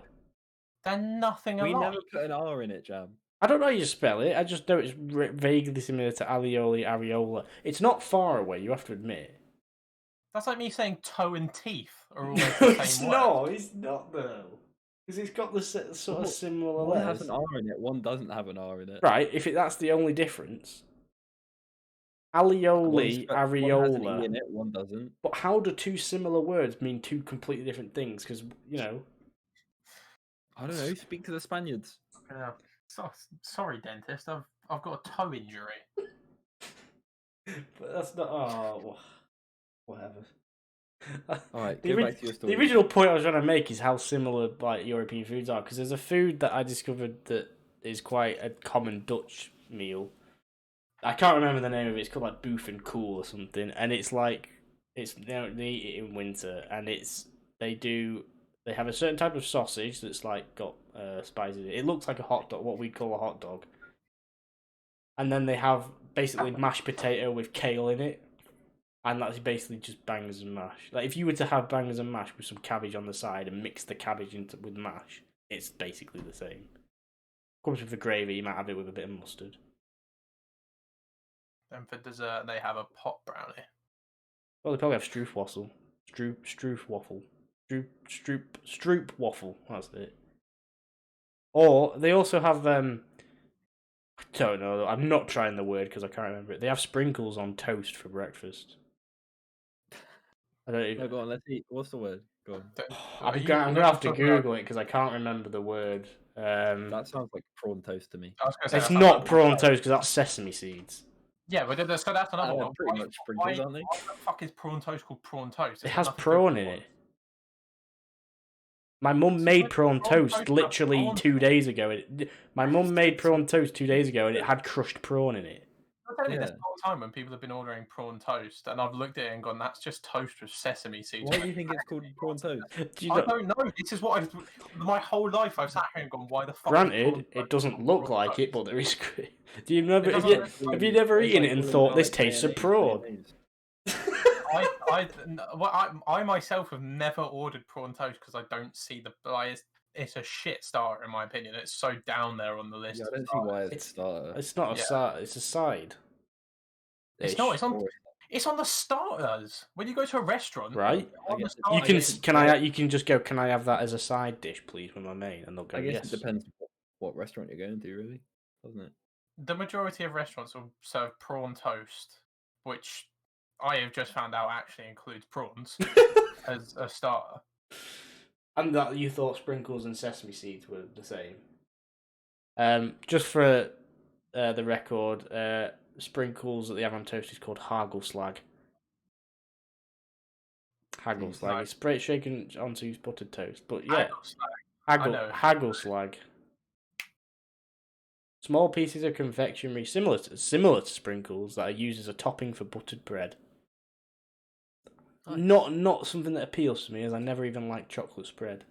So, sweet and savoury I don't mix, hence why I don't like Chinese food. I love Chinese food. But there's no European cuisine quite like Spanish. Nothing beats Spanish food. Fish heads in some rice. Italian beats Spanish food. Oh yeah, easy. Hands down. I don't know. You telling me you'd rather have tapas over a pizza? Name a Spanish dish. Yeah, paella. Pizza's better. Yeah, paella is pretty. Fresh pizza from Italy is. Don't know. But then, if you were talking like Spanish or Spanish related, you've got obviously Mexican included in that as well. Then, well, not really, because they're two separate places. Yeah, that's like saying British and Irish food is the same. That's like me saying, if we're counting Italy, we might as well include Turkish foods. Get the kebabs in. Yeah, tapas is so good. Yeah, patatas bravas is quite nice. Spain is just a great place. Funnily enough, you can get tapas that has meatballs in it. What cuisine's that? Meatballs are Italian. Are they not? Russian. Are they? They probably didn't originate in Italy. This is something I have to look up now. I doubt it took a genius across the world to work out that if you stuff a load of meat together, it creates a ball. China. Chinese recipe for joy meatballs is derived from Shandong cuisine, which originated in the native cooking styles of Shandong. Its history dates back to the Qing dynasty, 221 to 207 BC. Wow. That's jam in meatballs again because there's a agenda against China. Well, no, a lot of cuisines have meatballs. Swedes, Russians, Italians, Spanish, everyone. They're a cuisineless food like potato. They're in everything. Yeah. I'm a very, very big fan of Spain. Like everything Spain, except its economy. Like, Spain's ability to have a good economy is shit. But top three cuisines for me is probably Italy, Japan, Spain. Yeah, I've not had. Never had Japanese. So I would say for me it would be Spain. If I'm not allowed to include it in Spain, Mexico, and probably you can't count it in Spain because they're different. Just because it was under the same country for a time and probably spread a little. You don't get Spanish fajitas, do you? You get the Mexican. I'd probably then put Italian third because Italian is good. As if you're not going to put your own cuisine down. What do we have? I wouldn't put my own cuisine down. What do we actually have? A lot of our food is just stolen. We have roast dinners. We have full English breakfast and roast dinners. That is it. Fish and chips. Yeah, but dead, fish and chips isn't dead, actually that good. dead. No, It's dead. I agree. I'm not a massive fan of battered fish, Fish and chips is so overrated. but So is the whole idea of us having the best fucking pies. It's overrated. well, who has better pies? No one, because pies are shit. No one likes pies. Can't beat a pasty though. I don't. Yeah, pasties are fucking incredible. That is but a very crumble- strange dislike for a pie. It's just some pastry with a filling. It's not that deep. Yeah, which is dumb because the pastry is always too hot and the filling always fucking burns your tongue. That is true. Like, A it's pie just is let it- hard to do pointless. right. It's such a pointless. Well, I think meal. it's meant to keep its heat so that you could. The whole point of a pie and the pasties and pastries is that the pastry keeps the heat of the filling. So Yeah. if you go on a long, this is before like microwaves. So if you went Well, on a long pasties were for journey, miners, weren't yeah, they? pasties were for miners. The fact that they had Like, like two they different had to meals cook in one the pasty, whole- yeah. So it doesn't get that. Yeah, but so times have evolved. We just have such boring foods. Just fucking Like leave, we don't put any like spices in it. leave or the anything. pastry off and just put it in some fucking Tupperware. Like, it's not. I will don't think they had I Tupperware will back then. say that British food beats American food. No. Really? Yeah, no. I see. I don't know because they're both. They're both very similar and have They- both taken they food both- from other They places. they both don't really have their own foods. American food is just so much better than. All right, I've- name some American foods. If I watch TV here, burgers. They originated from Germany. Okay, but Americans do burgers so much better than we do. Right, yeah, but that's burgers aren't our cuisine. Okay, but neither of us have cuisine then. Well, a That's roast what I was dinner. saying. But they both like I don't know. they both have such Yeah, but bad They're cuisine. both very generic. Neither have their own originals, but America do things so much better. Like Americans have biscuits and gravy, which is like a scone with. Oh, some- that is it's gravy that's like white. It's Hmm. weird. But some of their food's dodgy, but some of ours is dodgy. Mac and cheese, like the American cheese, which is just processed, is weird. Yeah. It's not got any sort of characteristics. It's just American. It's bright That's what I'm yellow saying. and I don't melts. I don't think our cuisine or American cuisine is even in top 25. To be honest. Yeah, no.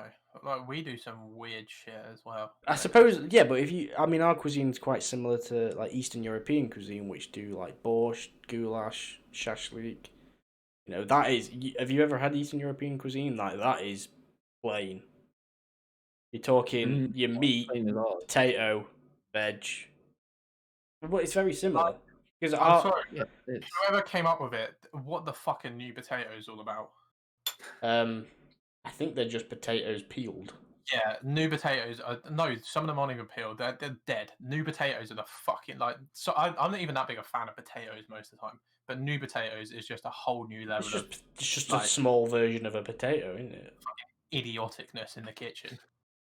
New potato, they don't have a place. New potatoes are pointless. They're stupid. They don't taste of anything. But that's People the are thing. like, You have have to them do all something with butter. potato to make it taste of something. Chips have to Yeah, be but- fried. Roast potatoes have to be roasted. Yeah, exactly. New potatoes, you just boil them. Or you put in like a sauce, like garlic butter. Yeah, but even then, just the texture of a new potato is just dead. It's dead. It's such a Mm. dead way of making a potato. I'm sorry, if you have, Well, most I mean- foods on their own are quite boring, yeah. well, not Well, necessarily. yeah, that's when other cuisines come in because they put like spices and prepare it in different ways. Whereas Okay, we just literally cook it, slap it on a plate. You know and how eat it. that's yeah, but you know Yeah, how but- that started, don't you? Is that those countries were in the place where spices are grown and were traded, hence the spice Yeah. route. So Middle why East. haven't we started doing more spice involved recipes? it's not even necessarily spicy. Because cuisine isn't something that just appears nowadays. It's something that started when the country started becoming well known. You remember where we are? Like before they but had you any still- interaction with the rest of the countries, Nothing they is had to make stopping it you their from own. creating your own recipe. What for you have to something. remember? What did Putting Britain it in like? restaurant. What was their sort of? This is back before. This could be you could be going back 500 years, right? Before spices was traded, you could be going back maybe 800 years. Before there was Yeah, but like the I'm not spice talking trade. about back then. I'm talking about now. Well, no one makes a food now. That's Why not? because that's not cuisine. Is like history. It's part of history. Yeah, and history can be created at any moment. But I don't think there's any food that's created other than like vegan and vegetarian foods, which don't have a sort of separate cuisine. All I'm saying is, if someone gave me a bowl of new potatoes to eat for a week, or someone said, "Here's a bowl of onions to eat for a week," I'd rather have the onions. I'd say the same with a bowl of rice. There's probably I'd rather have rice. rice is awful. I hate rice. It's Give me so boring. No, give me wet, soggy, poorly cooked rice, and I'd rather have that over potatoes. New potatoes, that is. Like, roast potatoes are very hit and miss. You've got to be able to cook them properly, which most people don't. Yeah, they are. Yeah, everyone has the personal preferences on them. But just American food adverts look so much better. Well, yes, but the food. Well, that's just their that is a con. Their actual food itself looks worse than what ours were. It's not. It's just their adverts. Not just their food. All of their adverts are done so much better than ours. It's a con here as well. No one actually thinks. That's what adverts are. They are just done so much better over there because they get so much more ad time over there on TV. I think I prefer it our way, to be honest, because that means we have less adverts. Yeah, I prefer. You can get like the UK's advertising authority is extremely strict compared to the rest of the world. There's whole videos on it. Yeah, I don't agree with, because I find adverts really boring in this country. Yeah, like I'm not saying I don't want them to be interesting. I prefer our way of advertising. There's less adverts, but the way that the adverts are produced in America and all of that, on so much on a whole nother level. Keep the same ad times in the UK, but do it in the format that America. If someone wants to put something that's a bit dodgy in an advert, do it, because I think that's so much more interesting. Like, I watch TV here and I'm just bored by adverts. I watch an American football game on the NFL network. It's more to do with what they're advertising though. In this country, you can't advertise sugary foods. You can't. But it's like they could advertise like the most boring thing over there, and it would look better than any of our adverts over here. Even in America, I like watching the bloody erectile dysfunction adverts because it's different though, and it's funny, and it's not something we see regularly. That's what we're saying. It's just a big screen saying, "If you struggle with erectile dysfunction, then call it." Whereas the American one is some life story about how this guy's changed his life around with his wife, and you're like, "Oh, this is cute." Yeah, and then they have to legally list all of the side effects. It's like, if you take this pill, you will potentially have heart attack, and your veins are going to be full of juice. If you watch that all your life, you'd definitely be sick of it. And I know Americans do the same. Much more into it. Get like character development in their ads over there. Yeah, I get attached to John and his working penis. And the Geico lizard or whatever he is. Oh, the guy! Yeah, don't even get me started on Geico adverts. They're fantastic. Or State Farm. The State Farm.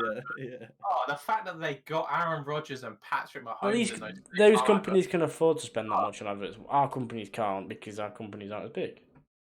Simple. I mean, there's probably a reason why everyone looks forward to the John Lewis Christmas advert every year, is because it's one time a company spends a lot of money on advertising and put some thought into it. I don't see why you wouldn't. You're advertising your company. But it's only for Christmas. They only know they can do it for Christmas. But why would you not spend more money on advertising when that is the thing that gets your company? The more money you spend on you'd be surprised how much they spend on them. I think. I know. We did a whole thing in college about advertisement, but it's just like I'm saying. I don't know why they wouldn't put more money into it. Certain events will have certain events, like if the World Cup final. I mean, over here it's obviously done on like the BBC and stuff, but when it's not, if it's on ITV and there's adverts, there'll be adverts designed for that World Cup or World Cup final. But that's not I'm not talking about getting your adverts shown. I'm talking about production cost. No one puts money into production costs in ads over here. Well, I think that's it's a bit extreme. There's, it's not. I think they still spend. They don't like spend no money. Like, they still spend decent amounts of money. Well, obviously they're gonna have to spend decent amounts. Well, it's probably because they're advertising. Certain companies over here probably feel like they don't need to advertise. But what is the point of adverts? To make a TV channel money. No, they can sell ad time. I'm not just talking about like on TV. the point of a advertisement is to get your brand known, isn't it? Yeah, it's to get your it's So marketing. why would you not put more and more money into that when you're trying to get? Because in this country, TV advertising isn't as lucrative. There's less people that watch it. There's less channels. Yeah, but I'm not just talking about TV adverts now. Like I'm talking about advertisement in a whole. Well, they probably do. Social no media. one puts that much money into it. The only adverts that I will actually enjoy here in the UK is the compare the market one. Well, that's still not as good as it used to be. No, but it's not as good as it used to be. But every month, everyone got sick of it. The story develops, and the meerkats do something different. And I'm like, what are the meerkats doing today? It's just that's like the closest thing you get. Yeah, like a month ago they were in San Francisco trying to find the little baby meerkats, and now they're back in the UK. And other than that, it's like We Buy Any Car, which is just like a video of a second-hand car. Yeah. And you notice the theme though. These are companies that are insurance-based, so insurance companies that have money to spend. They're boring. Other than go compare the market is. It's got adverts about meerkats. Right. I don't really understand your argument. Your argument is that advertising isn't very big in this country. No, I'm not saying it's not very big. I'm saying people don't put as much money as they should do into getting the company known. Well, but they probably stick a meerkat on a funeral director's advertisement, and I guarantee I'll be using that funeral director when I die. But these companies they don't have as much money as you think to spend on it. They're probably doing a lot in newspapers. They're probably advertising at sporting events.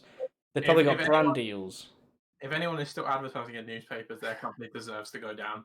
If you're a company that's advertising for pensions, old people read newspapers. You're going to advertise in a newspaper then on Facebook, aren't you?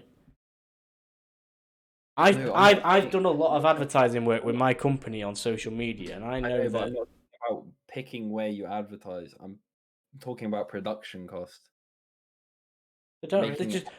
They don't have the same amount of money to spend as you think. That's probably the bottom line. No, but you put more money into production costs. I know they. Well, the money they have to spend for it because their turnover is probably less. If your target audience is old people, but why is their turnover less? Because they're a smaller company, and their ads are terrible that they're putting out. We're a country of 60-odd million people, not 350. There's less eyes to see. They might be specialising in British, there might be a British company that specialises in the UK. There's less. The target market is less. They probably might only advertise to old people or single people or men, women, whatever. So that then narrows it down even more. There's a lot of factors that go in towards marketing. There's a whole. I know. I've researched it. I researched it in college. But it's easy. Old people, you just put it on, like those. I don't know. If companies are making profits, then they don't feel they need to. All I'm saying is it doesn't matter about profits. If you're trying to get more profits, then you need to be putting more money into production costs towards advertisements to make it more recognizable, to make it more if a company's turning over a profit, why do they need to? If it's working, why try and fix it if it's broke? If it's not broke, more profit. Or they will run financial models that will show them that they won't. But companies will put more thought into this than you think.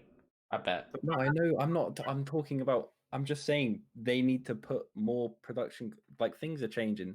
People are less and less people are reading newspapers. It's probably cheaper as well. Putting ads out on social media costs next to nothing because they only charge you for the amount of clicks and views they get. My company can put a spending limit of £200 a month. And they will spend. How big is your company? Very small. Exactly. I'm not talking about very small companies. I'm not talking about those kind of companies here. I'm talking about still big companies. Like I said earlier, We Buy Any Car. Their adverts are shocking. Right. You're a company that big, and you don't put any more money into production costs. They think how much Philip Schofield will cost to do the voiceover. Clear. That's another. It's still not memorable. ClearScore is an advert where the dog talks You need something that is going to sell, like a one-off thing that's unique. I'll give you an example. The AA, right?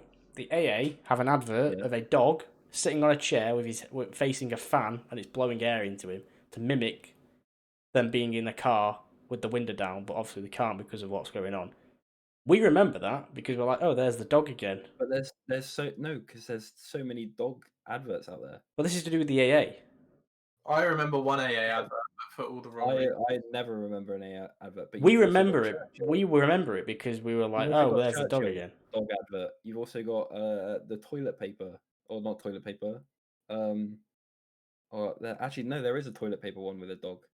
There's also paint with a dog.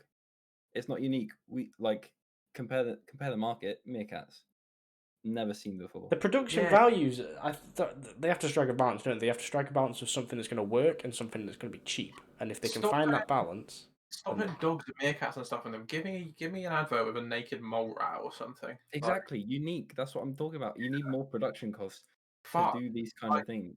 But also, you have to remember if they're doing. Look, did you see the Burger King UK thing the other day? Marketing thing. That was so poorly done. That's what they resorted to. Something that was new and unique has completely backfired. Yeah, but it doesn't take a genius to work out. And how much did that cost them, John? Next to nothing because it was a tweet.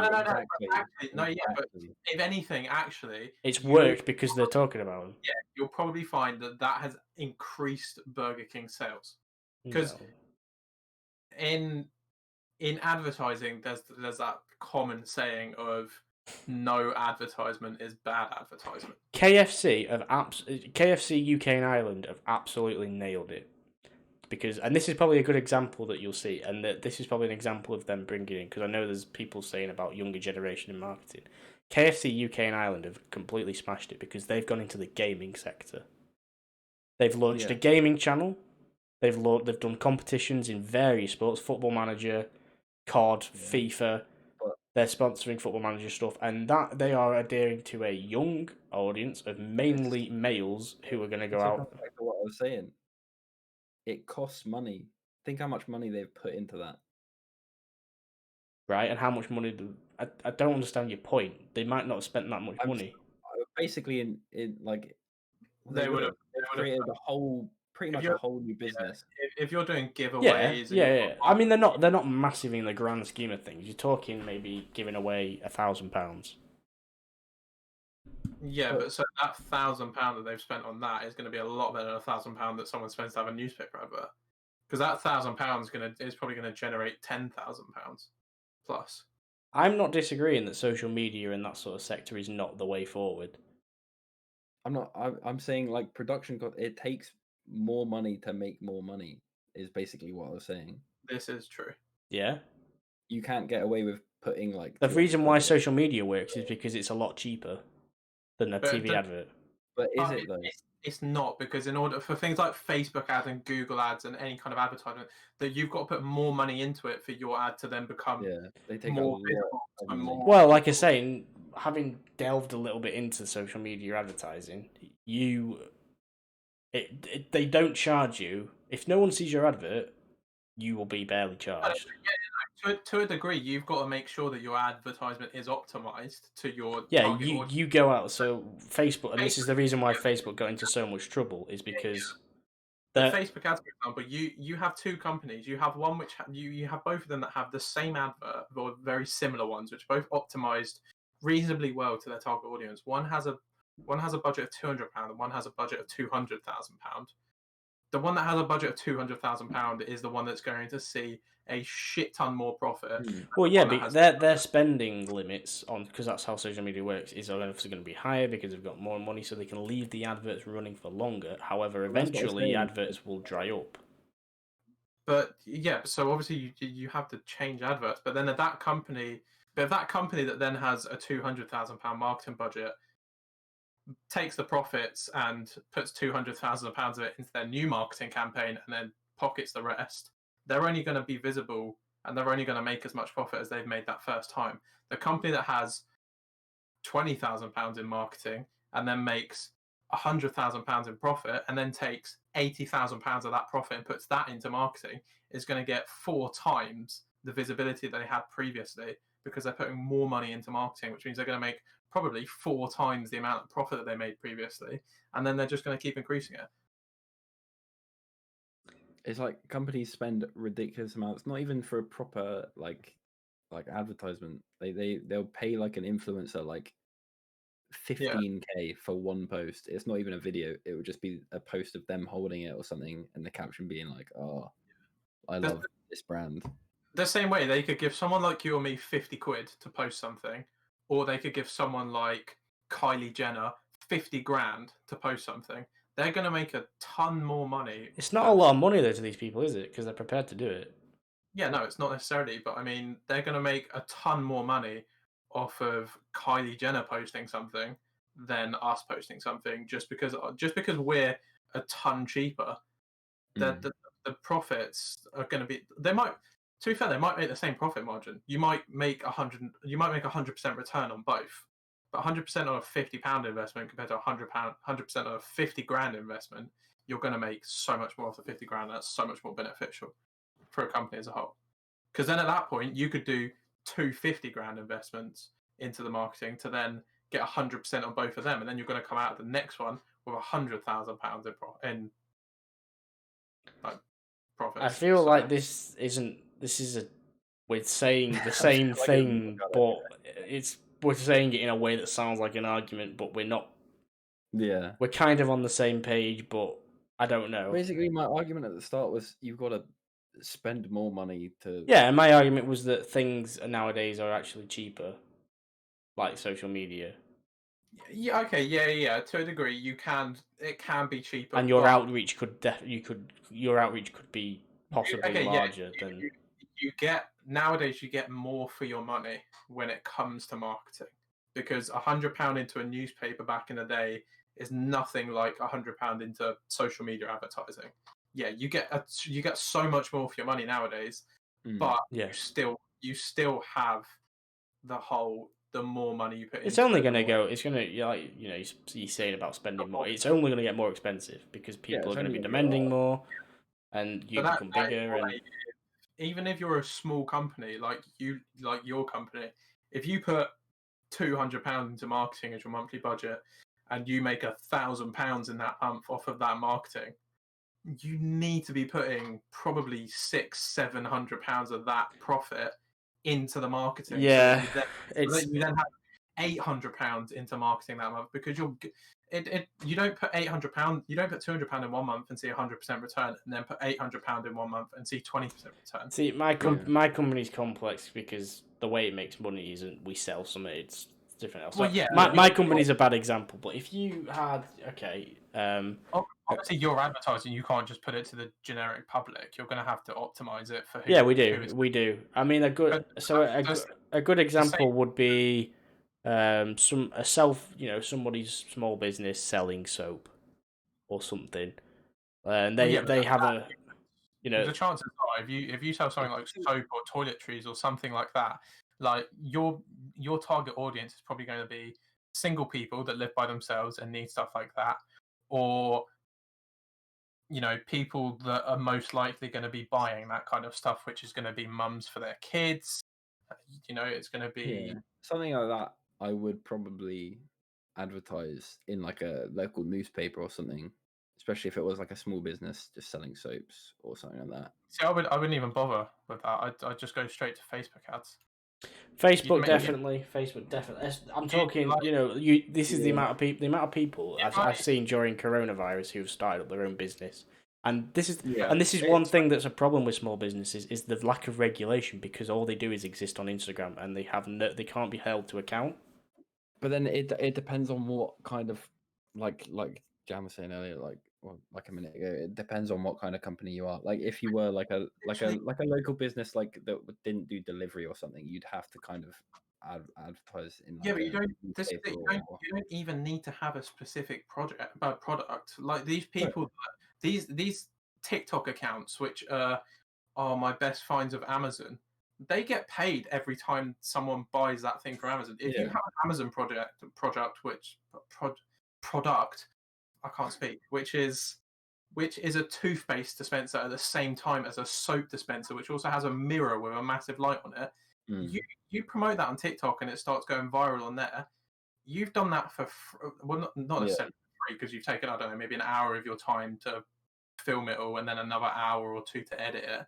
You put that on TikTok for what is a minimal cost. You get 100,000 views on that. You get 1,000 people that actually buy it for 20 quid.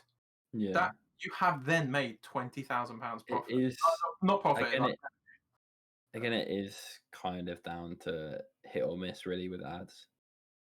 It is. You like, target audience has to be right, but TikTok works quite well because obviously the algorithm does it all for you, and once people see it and if it's something that people are interested in. But that's why all of those TikTok accounts that are like, "Oh, my best Amazon finds," or you guys have got to see this. Like, it's literally so fucking smart. It's so smart. Yeah, and there's more. There's only gonna be more. The thing is, there's only gonna be more people doing it. It's gonna get more and more saturated. It's gonna become less effective. And then there'll be something else that will come along and take its place. To a degree, yes. Or they'll monetize it like Facebook. But yeah, okay. Yes. Right now, the thing is with TikTok, I don't think it will get. It's hard to get saturated on TikTok because of the algorithm. Just in general, that kind of thing becoming saturated, I think, is almost impossible. If you obviously, there's some items out there which are saturated markets, sure, but if you're a small company and then you're just an individual looking, the number of people recently that I've seen on TikTok that have filmed themselves putting packets of sweets together for people because they that's been blowing up. Yeah, it's been blowing up. That's in no way is that a saturated market. That person maybe gets 100k likes on their video and probably gets 500,000 views, but there is 66 million people in the UK. There's billions and billions of people in the world. That person's getting 500,000 views. A lot of these small businesses don't have the capacity to operate worldwide. No. So if they operate in the UK, out of that hundreds of thousands of views, they might only have 10,000 from the UK, and then you narrow it down to people who can afford to buy it. So it gets narrower and narrower.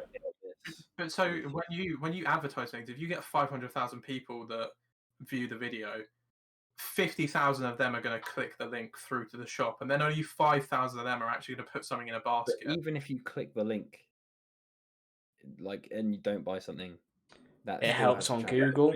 It helps to boost it on Google. That person will then 2 or 3 days time scroll through Facebook and see an advert for your shop, and then they're going to go, "Oh, actually, yeah, no, I remember that." Or they go to your shop and they put something in the basket, and then they decide not to buy. They're going to get an email 2 days later saying, "You've got items in your basket. Do you want to buy these?" They're going to go, "Yes." There's no disagreement here. I don't think. Well, it's just even they might just simply not want it, but they might spread the word about it. Be like, "Oh, I saw this on TikTok the other day." Yeah, but that's so. Most people is if they run their own business, they'll get you to put your email into the site one way or another, to accept that, and then once you make an order, they'll send you the email confirmation for it all. But then 2 or 3 days later, they'll email you and say, "Get 20% off your next order," or recommend 5 friends. Yeah, it'll be like leave a review and get £10 off. Yeah, it's all very useful. The thing with TikTok, which I found mad, is I remember finding it in uni, and that was 2 years ago. And that was when it first came on the scene. It was popular, and then it died away again. There's been a few of these. I remember different sort of fads where something has. Well, people like. It's first come on the scene, then it disappears, and then it comes back again and goes even bigger. Yeah, people disliked it at first because it just used to be just like music or like lip syncing. I remember finding it at the start and thinking it was quite good. And then all like the memes flooded onto it, and just and now I'm someone who like I don't want to go near it because I saw it in the first instance, thought it was good, it died away, and you think, okay, that's it. Then 2 years later, it just pops back again. It's even bigger than it was before. Fortnite's done something similar. I know it's gone through various different waves of it. I think TikTok is probably one of the best social medias out there. I love TikTok because it makes my brain so mushy and numb for like 2 or 3 hours. I'm not saying that from like my personal point of view, but like I genuinely think it is probably the best social media out there. Yeah, I mean it's good. Maybe I'm just stubborn that I don't want to go on to something that people under the age of 10 use because it's just a bit weird. Yeah, but it's the same reason you don't click on ads online because you're like, that's stupid, me buying that. There's 100 people out there that will click on that link and buy it because they don't think like you do. But yeah. It's either TikTok or Twitter is like probably hands down the best social media out there. Yeah. But like we said last week, there's always a place for Reddit. There will always be a place for Reddit. And if you're talking about content creation, as good as TikTok is, it gives you a bit of growth. Twitter sometimes might give you a bit of growth. Reddit is the one. It's the grandfather of the internet. I don't know, say the one, but it's the I'd call it like the father of the internet. Yeah, but I think you get more growth off of TikTok nowadays than you would on Reddit. Personally, do you actually though? Like, if you have something that it's so easy to grow on TikTok. Yeah, if you're not trying to grow on TikTok, if you're a Twitch streamer, for example, and you're trying to grow on TikTok, you might get less than 5 people out of 1,000 people. Yeah, but if you don't grow on TikTok, you will grow on TikTok. Yeah, with TikTok, if you get one thing that goes viral, its whole algorithm learns that you're getting viral. You've got a viral video, which then it will start promoting your other videos out to people. You get one thing that goes viral on Reddit, you don't start getting all of your posts going viral at that point. It's quite because there's so much. It's also because there's so much stuff on Reddit. You kind of have to search for it in a way, but not search for it to find it. Yeah, it's hard to get a post. Yes, like and with Reddit, you're kind of posting like for like people. TikTok, you can just post for anyone, really. Oh. What the fuck is it? My Alexa just decided to pipe up. I hadn't said anything for like 10 seconds. Nice. Yeah, I feel like TikTok, you can just post it and it will get found, like without trying to post it for people to find. But Reddit, you kind of have to post it for people to find. Yes. If that makes sense. Well, if you want to follow us on TikTok, we are. We don't actually have a TikTok yet, do we? I will leave that up to you two because you two know. I just don't think I'm not very creative or funny, and 2, I wouldn't even know how to make one. There's a reason when I said I made YouTube videos, they were unedited. Because my ability of editing and patience with editing is. If those videos went on TikTok, you'd be viral. Yeah, but what's the definition of viral on TikTok? I bet there's different levels to it by the sound of it. You get 100 views or do you get 100,000? We'll start trying to put some of these clips on TikTok. Yeah, I don't see what I mean. And we'll see what we get from it. We'll see what we get. Maybe over edit it a bit with text and funny music or sounds. Yeah. Zoom in on one of our faces or something. I don't know. Yeah, exactly. Just out in our business plan live. But there we go. There we go. Yeah, I think that's a good. I think it's that is officially episode 1. Officially, yeah. Everyone say hi to TikTok and YouTube. Eventually.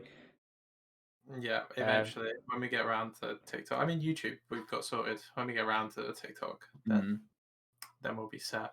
But no, yeah, it's a bit of a different episode from last week. Yes, last week's, I think, had more LOL moments, but this week had some good conversations. This week had debates which weren't debates. It had debates where we were debating the same thing but indirectly, so that was interesting. But no, it was good, different, and if you liked it, feel free to do all the usual stuff. I'm not doing the plug because it's so cringy. Fucking share it around. Hit the like button, hit subscribe. That's basically it. Put on the bell, the dingly thing. Yeah. Turn on notifications so you don't miss an upload. Yeah, I mean, yes, because we upload daily. This is it's going to go out once a week at maybe the same time. Before you start watching us, don't forget to like and subscribe. But no, that's been great. If you have any projects you want us to talk about, please leave them down below in the comments. Yeah. So you yeah, said that in such a sort of taking the piss way that it was actually quite a genuine comment. Yeah, that's the way you got to say it. But the way you sort of like you did it, and your eyes just were like, he's obviously not serious. But no, I'm 100% serious. absolutely. Yeah. And then if But no, yeah, I don't know. Yeah, in terms of like where we go from here, like obviously we're going to live stream these every week on Twitch. You can see in our Twitch link. We're going to upload them to YouTube. I think I've not obviously discussed it, but maybe after a few weeks we'll be trying to do Q&As. We'll be trying to get guests on. Eventually, maybe not next week, but maybe the week after. Actually no. Maybe the fourth one, the fourth official one. If you know of a guest that you want us to D'Amelio, first guest. Yeah. Yeah, at whoever you want down below to be our guest. Yeah. If you want. Piers Morgan, first guest. Tag them. Fuck me, I would no. But no, that's been great. Thank you for everyone who's coming on the Twitch. We've had a few follows tonight. There's been pretty good interaction. Thank you to the mods. You know who you are for keeping it steady. Oh, we should get Pokemon. That'd be a good first guest. That'd be a good first guest. Has your stonks paid out enough to be able to afford that? Should we have a look? Should we finish the day with me? Who's chap? Who's is that just a generic word for man? Yeah. He's actually called chap. There we go. Yeah. That's what we're on. I think she might want 10 times the amount of that. Flexing the money. Yeah. Yeah, you've been. It's basically just showing your bank account. Hardly. It's just my trading account. Yeah. Well, yeah, that's it. Yeah, we'll if you're watching this live on Twitch, we're gonna try and get this up over the weekend. And then if you're watching this on YouTube, we'll be live probably every Friday night doing this on Twitch. And if you see us anywhere else, we're on Twitter as well to stay up to date with stuff. But yeah, that's coming soon to a local newspaper. Probably or a local TikTok. But yeah, we'll see you live on Twitch next week. Thanks everyone for tuning in and following. And yeah, we'll be back again probably the same time and day next week for more ramblings, unstructured and pointless debates. Nice. Bye. See you all. Bye bye. Adios. Ciao.